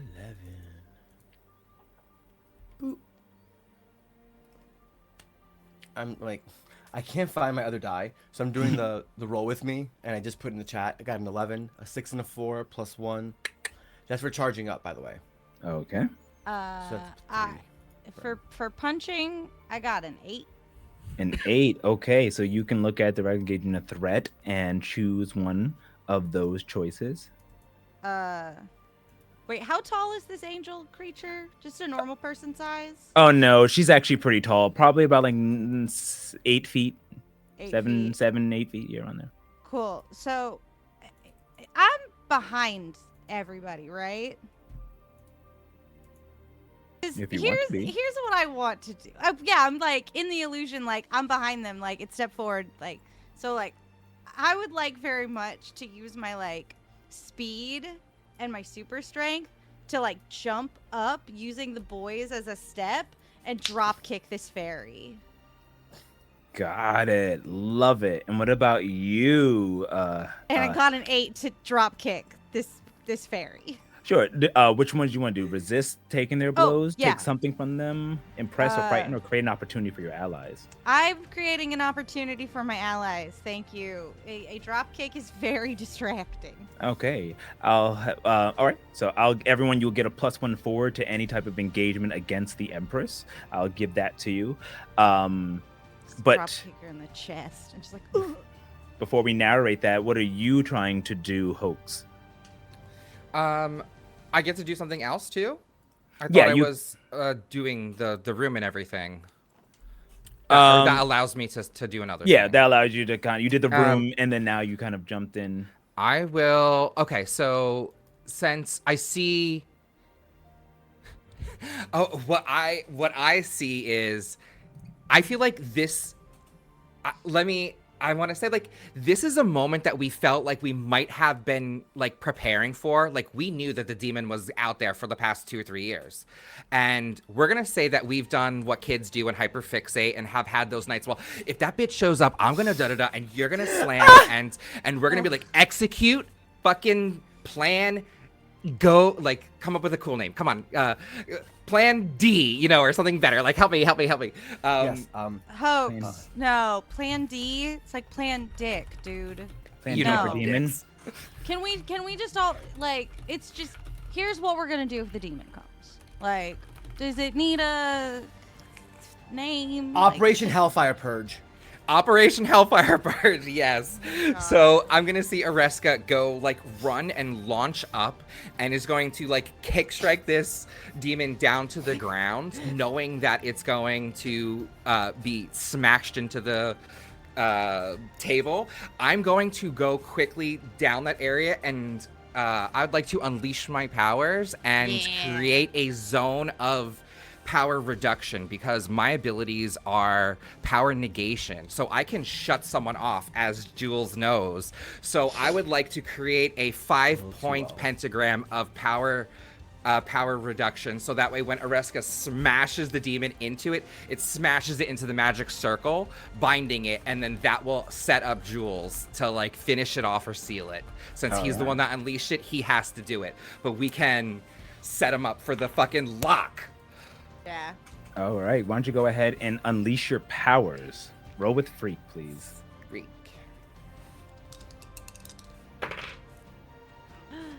8. 8. Okay. So, on an 8, it is unstable or temporary, and I'll tell you how. You need to mark a condition. So, before you mark a condition, I'll now narrate this scene that happens. So, after sensing this negative energy that's coming off of the Empress, putting up this ruse, the Empress was unknowing, still with her hand out. As you go to reach and then perform Operation Hellfire Extinguish, or what you had said before. In that moment, jumping up in the brilliant display of acrobatics and strength and speed, Areska. I almost keep saying Astraka. You can just call me a Crucible. It's Crucible. Fine. Crucible. I'll just say Yeah. Crucible. Yeah, You're in use my superhero hero mode. name when I do hero shit. Yeah. Crucible jumps up and drop kick, immediately hitting the Empress as she goes in that moment, charging up the Julian. You begin to power. Oh no, we're using superhero names. Enchanter, you begin to charge up and absorb the energy around you. You begin to flare, and in that moment, you use that ability, that momentary sense, that moment of opportunity, to cast your spell, hoax, and smashing the Empress onto the ground as she falls down and gets slammed. But before, because what did you pick again for your choice crucible for when you did the um directly engaged? Sorry.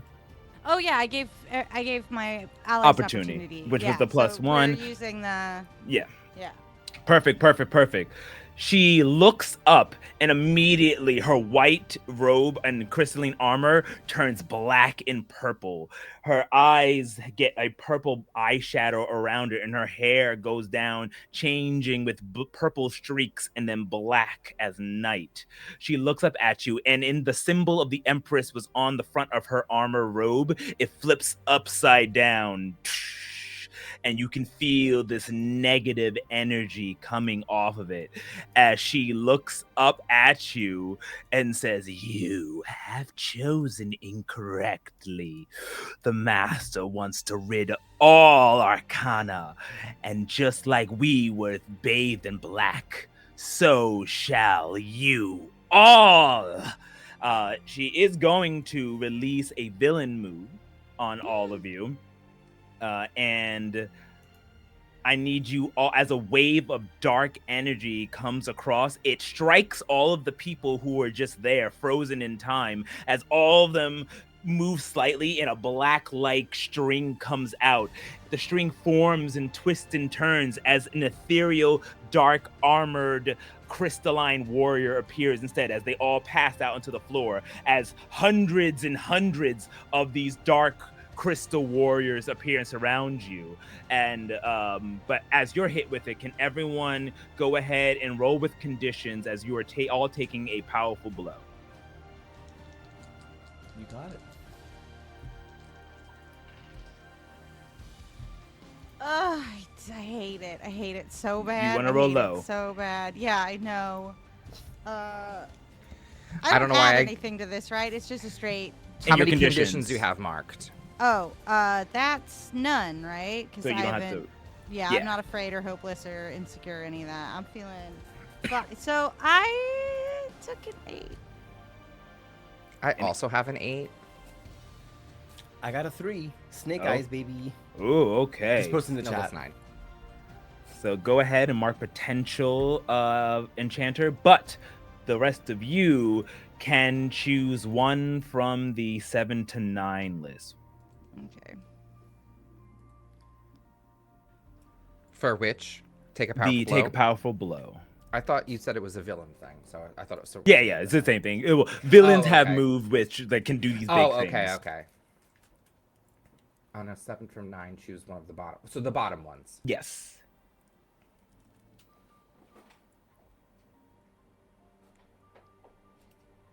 Once they make their choices and options and describe it, could I describe how I weather the blow? Yes, you can. Awesome. I'm going to take 2 conditions and weather. Okay. What about you, Crucible? If I lash out verbally, what does that do? Fun things. You you decide you provoke a teammate to foolhardy action or to take advantage of your influence to inflict a condition. You have influence on everybody. Cool. I would like to lash out verbally. And how do you lash out verbally at to this your like to my teammates? teammate? It has Yes. to be a teammate. It has has to to be be a a teammate. teammate. Oh, good. Provoke didn't a get hit. teammate. Lash out verbally, provoking a teammate. So Could like you- I yell or- at one of you and So you say have a something choice. snarky. I don't You yell can at either- the bad guy. Correct. Yes. Yeah. So you can either yell at one of us or do something really dumb, and Okay. foolhardy action without consulting the team and jump into action to the fray, or your words Yeah. can be so cutting, you're turning in your influence and making one of us mark a condition of your choice. Cool. I'm so sorry, Enchanter. This is about to happen. I love it. Pop I off, get sis. hit, and I go, the operation's a stupid name. I love that. Me, the player, loves that. Enchanter hates that. I hated this name, and it comes out of me, and like it just Oh. You want me to mark angry? Probably. Is Yeah. that what you want? yeah. Okay. Hope you're angry. Hope you're I got angry. you. I got you. This So you- like, it's a I good am- name. Oh wait, hold on. I'm already angry. That Oh, makes no. sense. What else Oh. would you like me to pick? Oh, what aren't you? That's the only thing that I am. I'm only Oh, okay. angry. I think you should be Unfortunately- guilty. Yeah, how would that make Enchanter feel hearing that? How would you feel? My operation name is dumb. But she said Yeah. really meanly. Really yeah, mainly. like in a we're gonna die doing your dumb named operation. I feel a little insecure. Yeah, I guess that would good too. I feel like Hashtag insecure rude. is really good. Like Yeah. it just Yeah. like we're usually copacetic, but I'm like mad. I'm always mad, but I'm like mad at you now. Yeah. Now, would Oh. that say that you Operation. frightened a loved one with your yelling? Were you like taken aback by that? I don't think it was scary, but I can. Yeah, I'm I'll, just listen, asking. if someone gives me a good case for it, but I feel like it's not. It's. I think I was scarier this morning with the Yeah. impulse. Okay. You know, like I think I say mean shit, and it's just this time it's like, usually save your talents for other people. Don't give it to me. I didn't do it. Like that kind of feeling. Not like a Yeah. scared, but like a. It's rude. I feel like I want to pile on Julian in this moment and totally follow a crucible. And actually, instead of weathering it, taking two conditions myself and weathering it, you see Hoax. You hear Areska's words ring out, and Hoax looks back at Julian and also shouts, "This is your fault! You opened the portal! You made the demon! You brought him here, and you couldn't seal him! Get over here and bind him!" And I'd like to make you guilty. Damn. Wow! Both you little shits lose influence over my ass right now. So you get to both erase your influence because you cashed it in. Both. But Both. Yeah. Fine. I'm erasing you. That's held influence, right? yes. Cool. And how do you weather this and then take all this abuse? Right? Julian? Right? I can't believe it. So not only am I angry, insecure, and guilty, but I think the reason why they all pile on me is because as the two of their bodies get slammed by like this like dark magic energy, I pull a full-on Agatha. That shit absorbs into my body, and I eat that shit up. And then I stop and I look and I hear exactly what they're saying, and each of their words are like adding more and more emotional instability to me, and it's fueling my power. And they don't know this.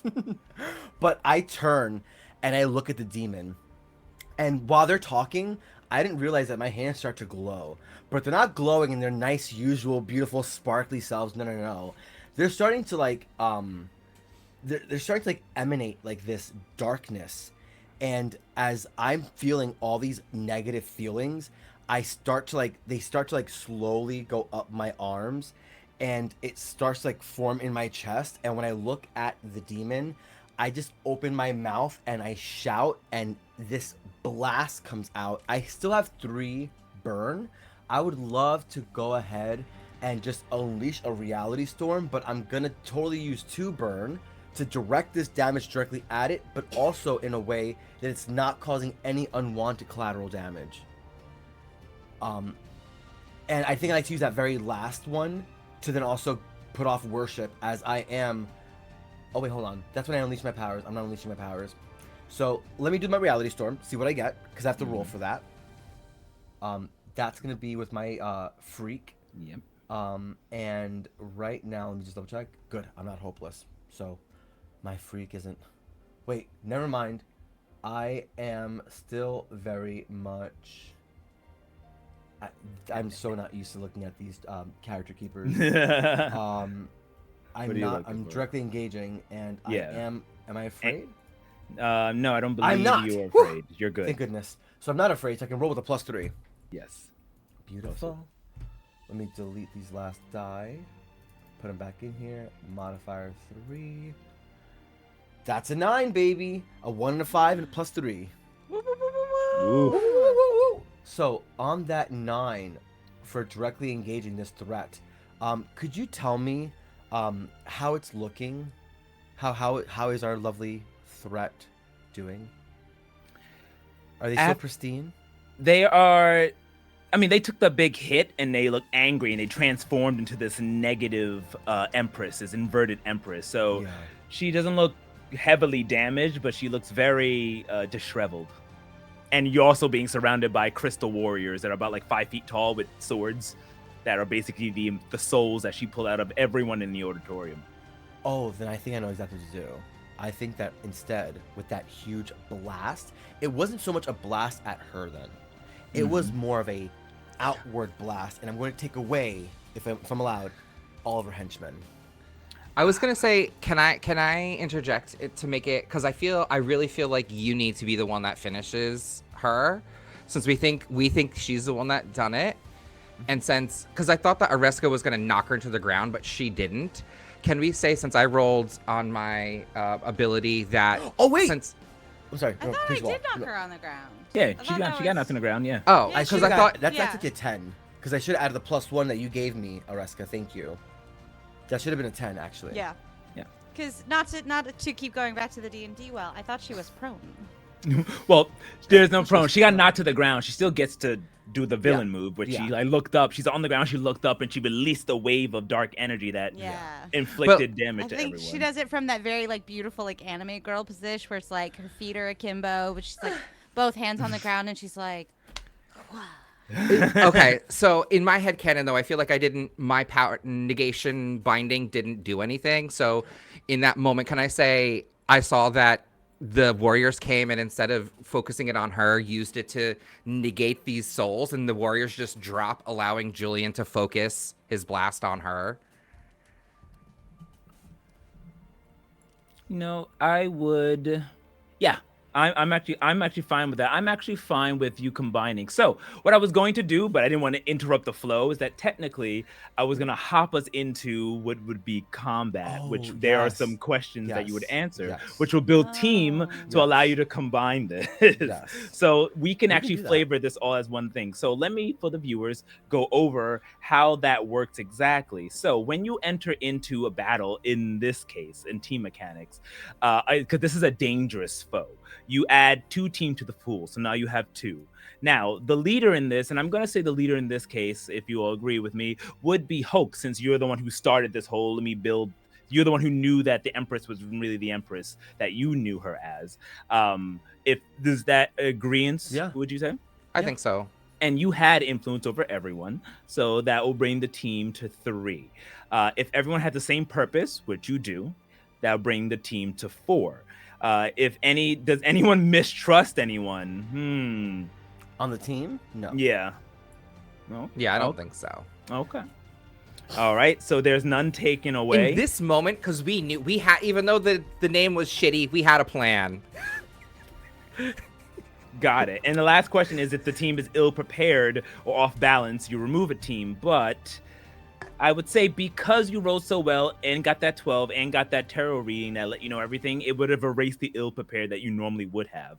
So you were still at 4. Now you don't have to worry about taking. And as the leader, you could do some things to make sure that you don't lose any team, but there's no need to do that at this point because you're not losing anything. So with that being said, you do have 4 team. I can say with you doing your disempowerment move, you can spend team to raise it up to make it a critical, which will probably have the same effect, and we can narrate how this combination of your powers would go. Yeah.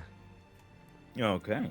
So then to narrate that, by using at this point, as you're all spouting out insults and he to enchanter, and he's charging and absorbing this energy, you can use your powers to basically intertwine all of your energies together, thereby releasing this wave of energy that is a combination of the brothers Blythe, as the Empress is held down due to the strong blow from Crucible.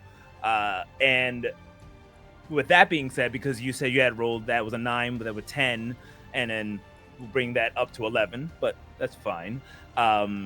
Your plan was to then, you said, destroy all this and attack the Empress, correct? Yeah, I was trying to like aim directly for the Empress, and it's the full concentration of the blast because I'm burning the additional burn, so no unwanted collateral damage. And the 2 options that I would pick would be if the soldiers, the foot soldiers, are no longer an issue, then I mean, I guess my first option would be to avoid and evade her blows, and if it makes sense and possible, if she is really like that weak, I would like to take away her physical form and finally seal her away and be done with this beep, unless she's still strong enough where she still has more fight in her, and I can't do that. You let me know. Okay. So, I would like you guys to narrate this last scene up until what happens to her, and I'll tell you what the next. So, paint for me this entire. Now that we have a cohesive fiction, how does this all go about? Let me start, and then I'll pass it to you, Jules. I shout back to you, this is your fault. You need to finish her off.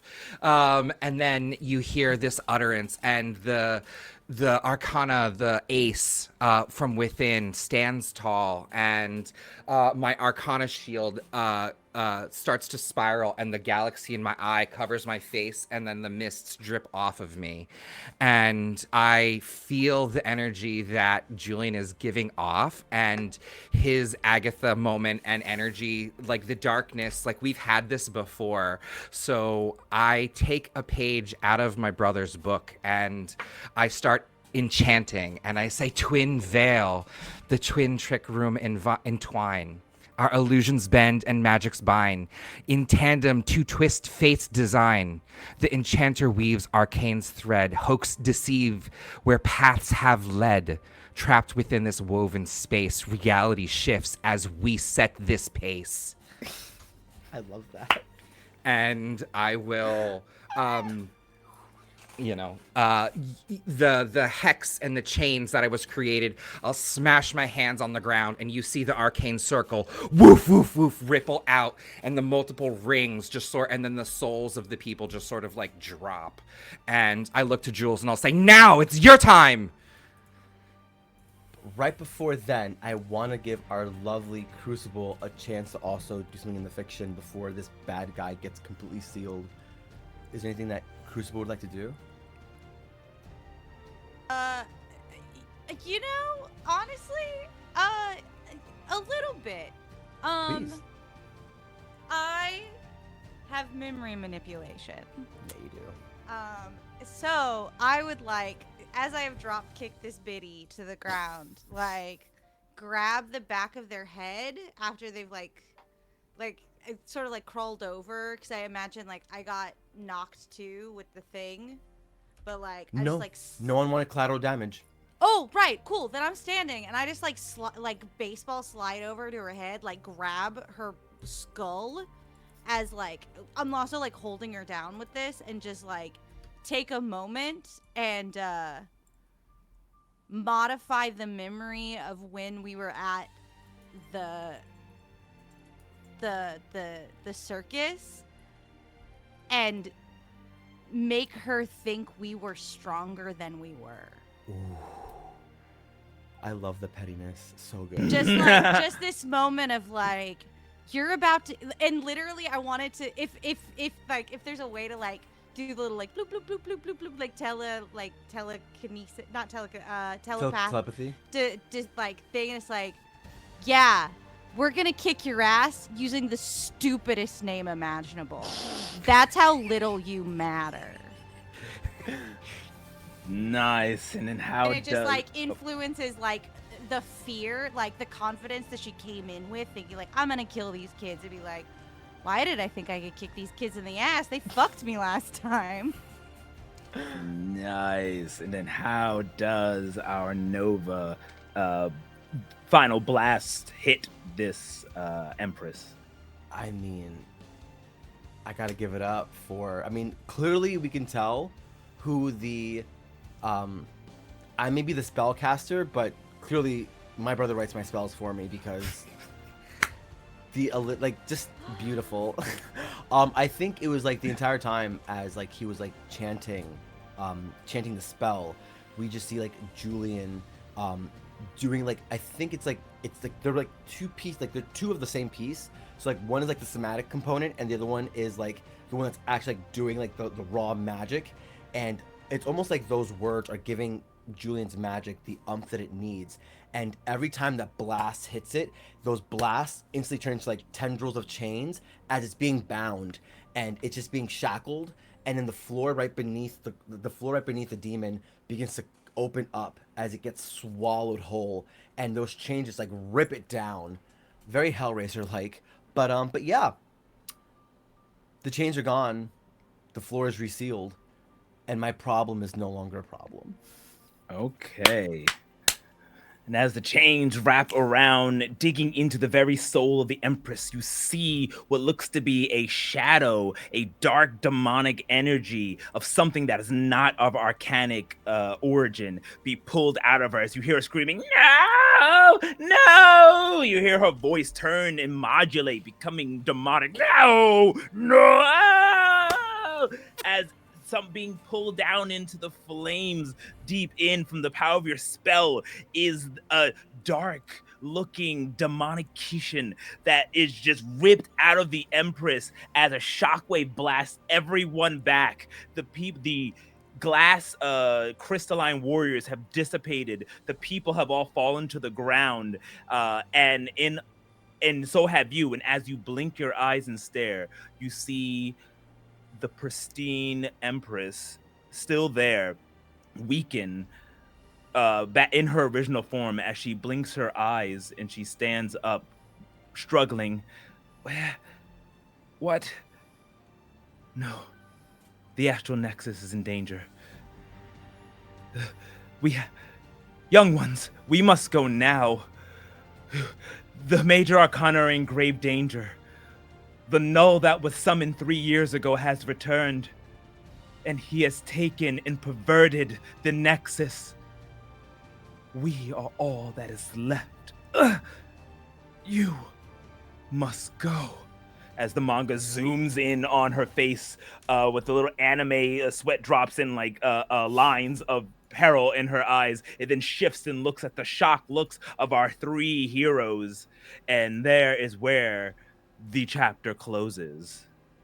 And that is where we will end tonight's session, as the trials have been perverted and the demons that they had summoned is finally returned.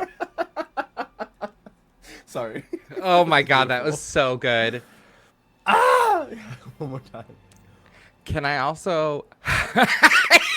Every time! It's great every time! Mm-hmm. Can I ask... Clip that, clip that, clip that. Please clip that. Please clip that. Clip that Oh, now. oh, yeah. It must be clipped. It must be clipped. Hold on, For I'm hitting the socials, clip please. button now. Can I That ask... shit?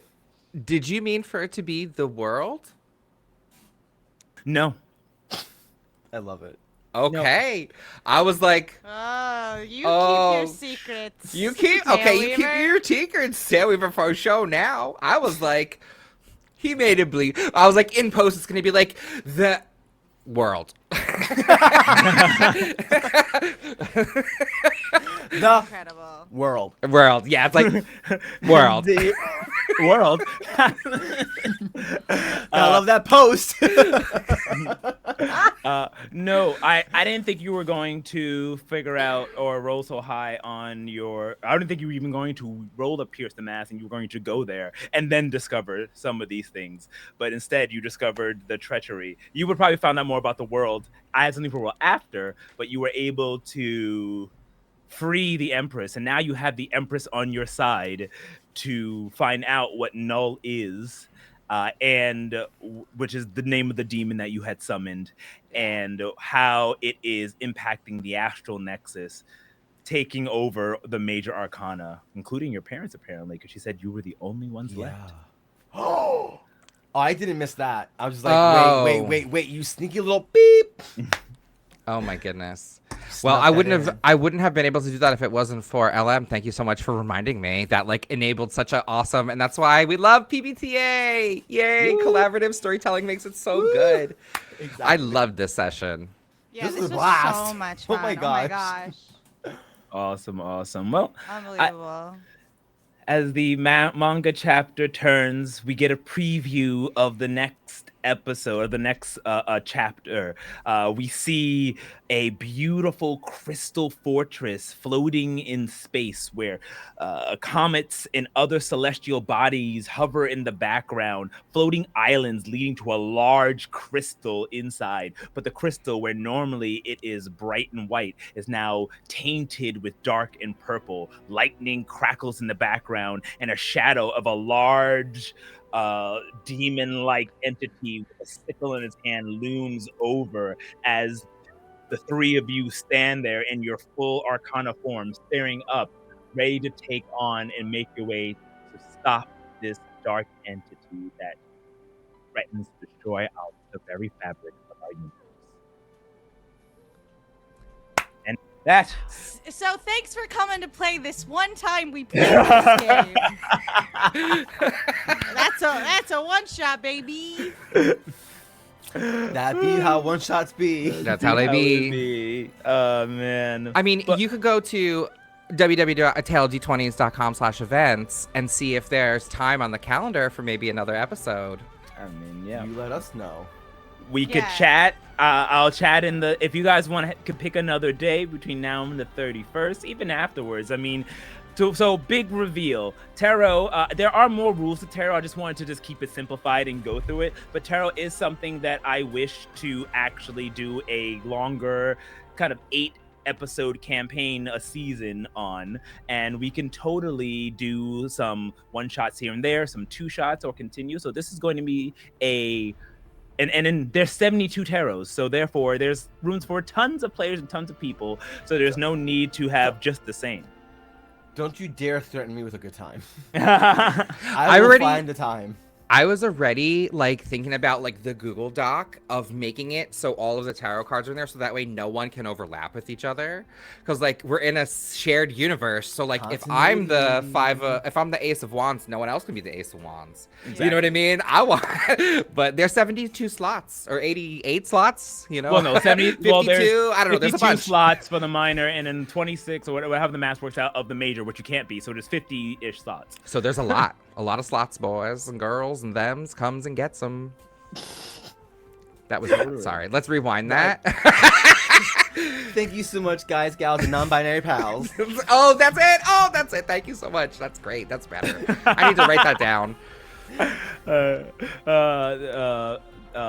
But yeah, so why don't we just go around to the thing that I love to do the most at the end of the session, and that's stars and wishes. Stars you give to the person or persons who impressed you, and a little tidbit on what impressed you about the game, and then a wish of what you like to see, kind of like the next time. What would you like your character or characters, a story to evolve to?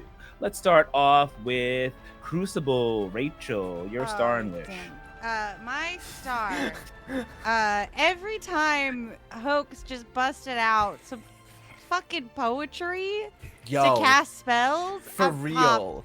popped for it. I also Same. love the gift of it going forward. Like if these 3 combine again, just like Crucible hates it. Thinks it's like overwrought. It's just like, just do the thing. Why are we? What's the limerick about? But I love living in like that dual processes of like me, Rachel, being like, I fucking love this. This is iconic. It's got so much like depth and meaning, and like it makes everything you cast so fun. And Crucible just like, shut the fuck up. Just do your shut thing.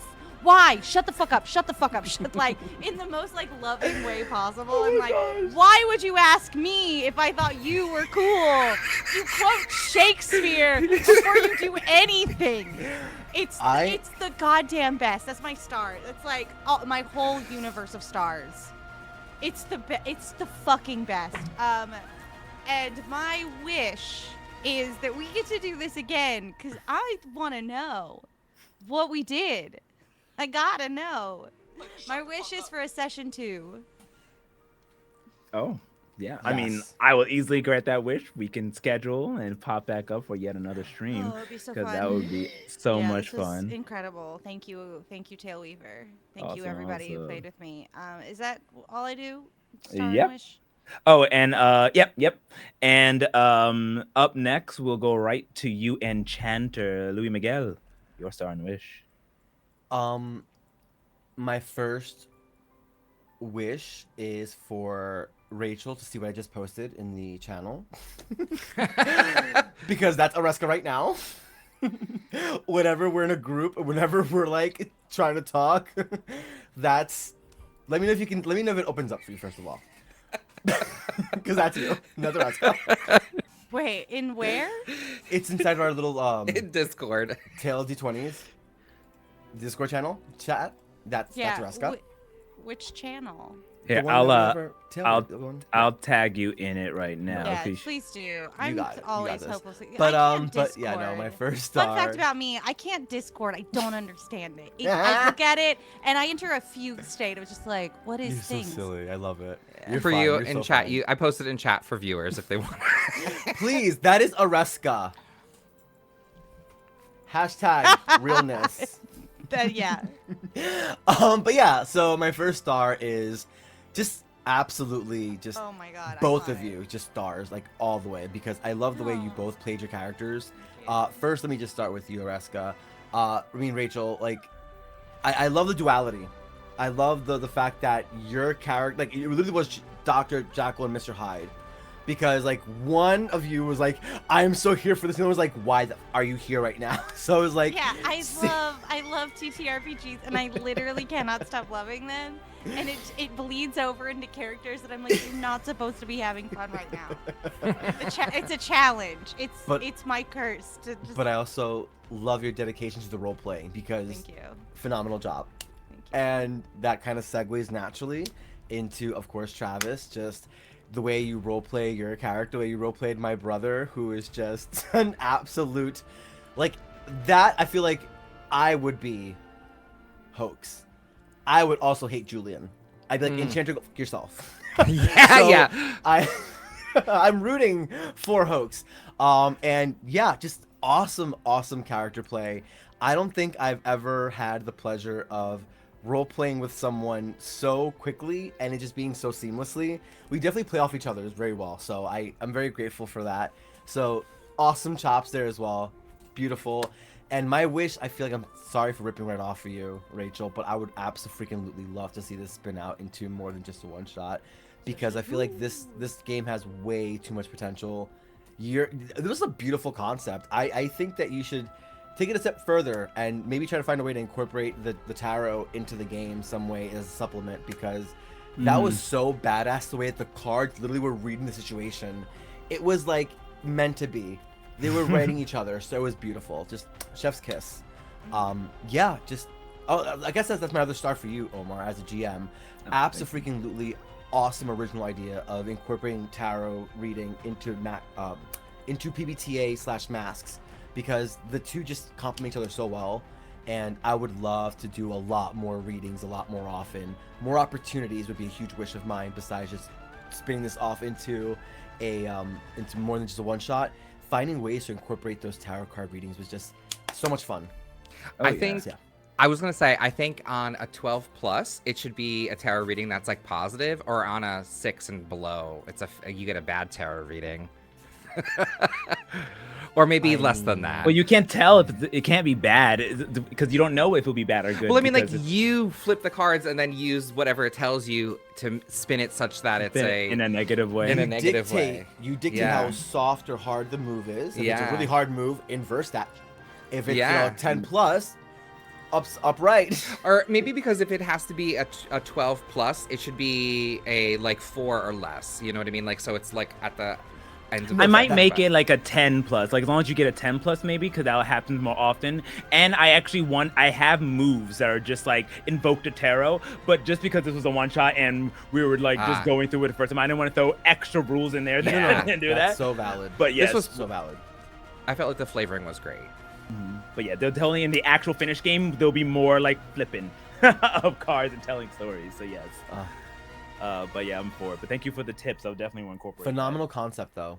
Yeah, Thank you, it's so thank much fun. you. Like you had me at just using the tarot in gameplay because they are story cards essentially. Like you know, Also a they're great way often to bring used. players. Yeah, just like hey, we can really fill out this world with like flavor using Look these at- picture cards. Look at Rachel. And they're You didn't know anything about Mask, but you knew all about the cards, and that helped inform your I was opinion. so ready to play this game. Like Yeah. You wouldn't tell that you hadn't played it before. You were just like, yeah. Because Fantastic. they're this picture cards that tell an emotional landscape. Like usually we're using them to investigate inward, or like invoke a conversation between two people around a problem, you know. But like putting them into the gameplay gives it a level of extra humanity and extra like nuance and interpretation, and suddenly it's like a fielding ground for even more ideas, you know. yeah. I loved totally. it. Sorry, I went off. Sorry. No, No me too. problem. I'm sorry, Travis. Please go off, boo. I'm sorry. Yeah. Oh no, it's okay. Yeah, I guess it is my turn. So I think for stars, I would say, like, I have to give stars to everyone, like props, like Rachel. It was so fantastic. I know. Give stars to everybody. Yeah, I I have thought we to- were only supposed to give one. Oh, No, you're so well, good. no, I Thank can give you. as many stars as I want. I'm an Oh. ATOT admin. I'm an ATOT admin. Well, I mean, you're an ATOT veteran. You can give as many stars as you want to. Yeah, You- I, just I trying give to you obey the permission. rules, but yeah, Omar for the This is- tarot and stars to enchanter for like utilizing the gameplay also, like the way the two of you were mechanically working both elements. Stars for that too. I went first. Now I feel like an asshole. I mean, like, see, Stop, you're so good. PBTA, like, we do what we want. See, improvise, Really collab. cool. I'll let you. Really I'll give you. cool. Compliment everybody. Really cool. Compliment everybody. Exactly. But no, Rachel, it was fantastic playing with you. Like Yeah, I you miss said, you. like we haven't hung. Oh, like for our audience, Rachel is a part of our previous campaign. We played many sessions, so it was so wonderful catching up and seeing her since we were on hiatus for a while, or that campaign ended. And it was so great just jumping back in with you. And like you said, this was your first time playing, and you're so natural and so fun. So it was just so refreshing to play with you. And then Louis, same thing with you. Like you stole the words out of my mouth. It's so fun and natural role playing with you, but I feel like we all really give just good energy, and it feels so fun to fully dive in, knowing that we're embracing each other, like, and we're here for the madness, we're here for the angst. So I fully agree, and I cannot wait for more of our camaraderie in, you know, this and Passions and all of our other games. And you know, if I'm, you know, three seals the deal, power 3x3. I want this to be more than a one shot. Yeah, power of 3x3. You know, make it be. Go. So Power of three, baby. Power of Mote three, it be, baby. baby. Hold on. I will give me 2 seconds, and I will write me another incantation. You know, Oh my gosh. you know, I got it. So I feel like that was also a nod to like our family lineage. Like, even though Hoax doesn't need to incant, he does to empower himself. And also like a wink for the audience. I want to say, like, once we like become in the far future major arcana, there's a moment where Hoax and Crucible are sitting, and she's like, can you just not fucking do it? And I'm like, do you not remember like 15 years ago when I told you, like, our family's powers, like, you have to chant the words? That's like where our magic comes from within.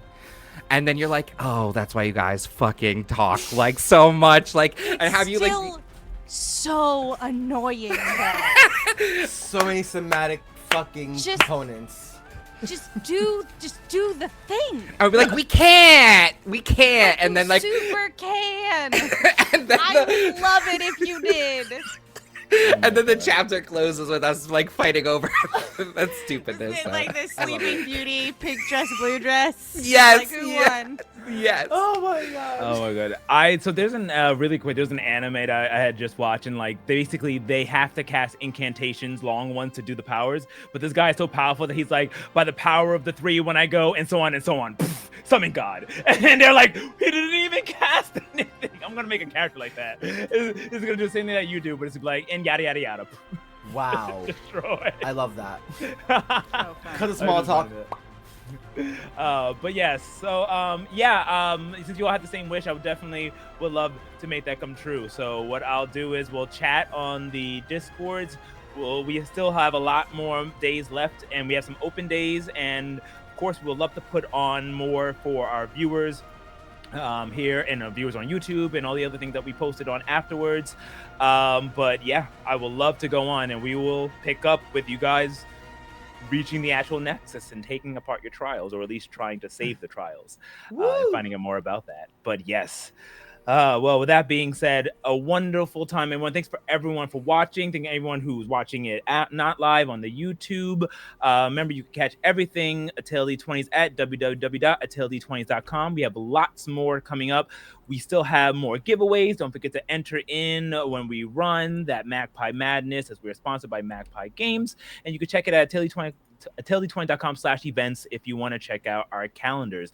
But why don't we go around? Just let me know who you are, where they can find you, and we'll start off with you, Travis. Sure, I'm here. I'm one of the admins here at TaleD20s. You can find me also on the socials at OMG It's Travi on X. And yeah, that's where I'm at. Awesome. And you, LM. Hello, everyone. My name is LM. You can definitely find me on Instagram, your GMLM, but you can also find me on magpiegames.com/pages/Louis-Miguel. My games will be up on there, and you're more than welcome to see what I have going on in the future months. But please keep your eyes peeled, because I will be gladly also running some awesome games during Magpie Madness this month. So keep your eyes peeled for my Masked and my Zombie World games coming up. Ooh, I'm in both of them, so I'm excited. Me too. Awesome. And Rachel. Good evening again, people of the internet. It is I. I am Rachel Quirky. Please locate me on the Instagram under the handle I am Rachel Quirky. I'd really appreciate it. My stories are dumb. You just follow my stories. That's fun. But you can see my cute little mug here on a Tale of D20s again. I think next week when we play Root. Yes. So Fun. if you loved me here, you're gonna love me there, because I'm gonna play another game that I have no idea what it's about. Love it. And you'll love it. You get to be a woodland creature. Shut up! Really? Yeah. That whips shit. That's so cool. It sounded like a cool game name, to be honest. Good job, Magpie. You got me with just like the name of the thing. I'm looking so cute little excited. creatures. I'm gonna be a woodland creature. You have so much fun. Yeah, you can come check us out there. Thank you, everybody. Thank you, Travi. Thank you, LM. Thank you, Omar. And thank you, person out there on the internet who watched this. And You specifically. yeah, you. You. And viewers like you. You can feel it from me, specifically you. Yeah. Hey. Have a good night, everyone. Good night, everyone. Good And as night. always, from the first chapter to the last page, be kind to one another, spread love, and we will see you next time. Bye, everybody. Cue the outro.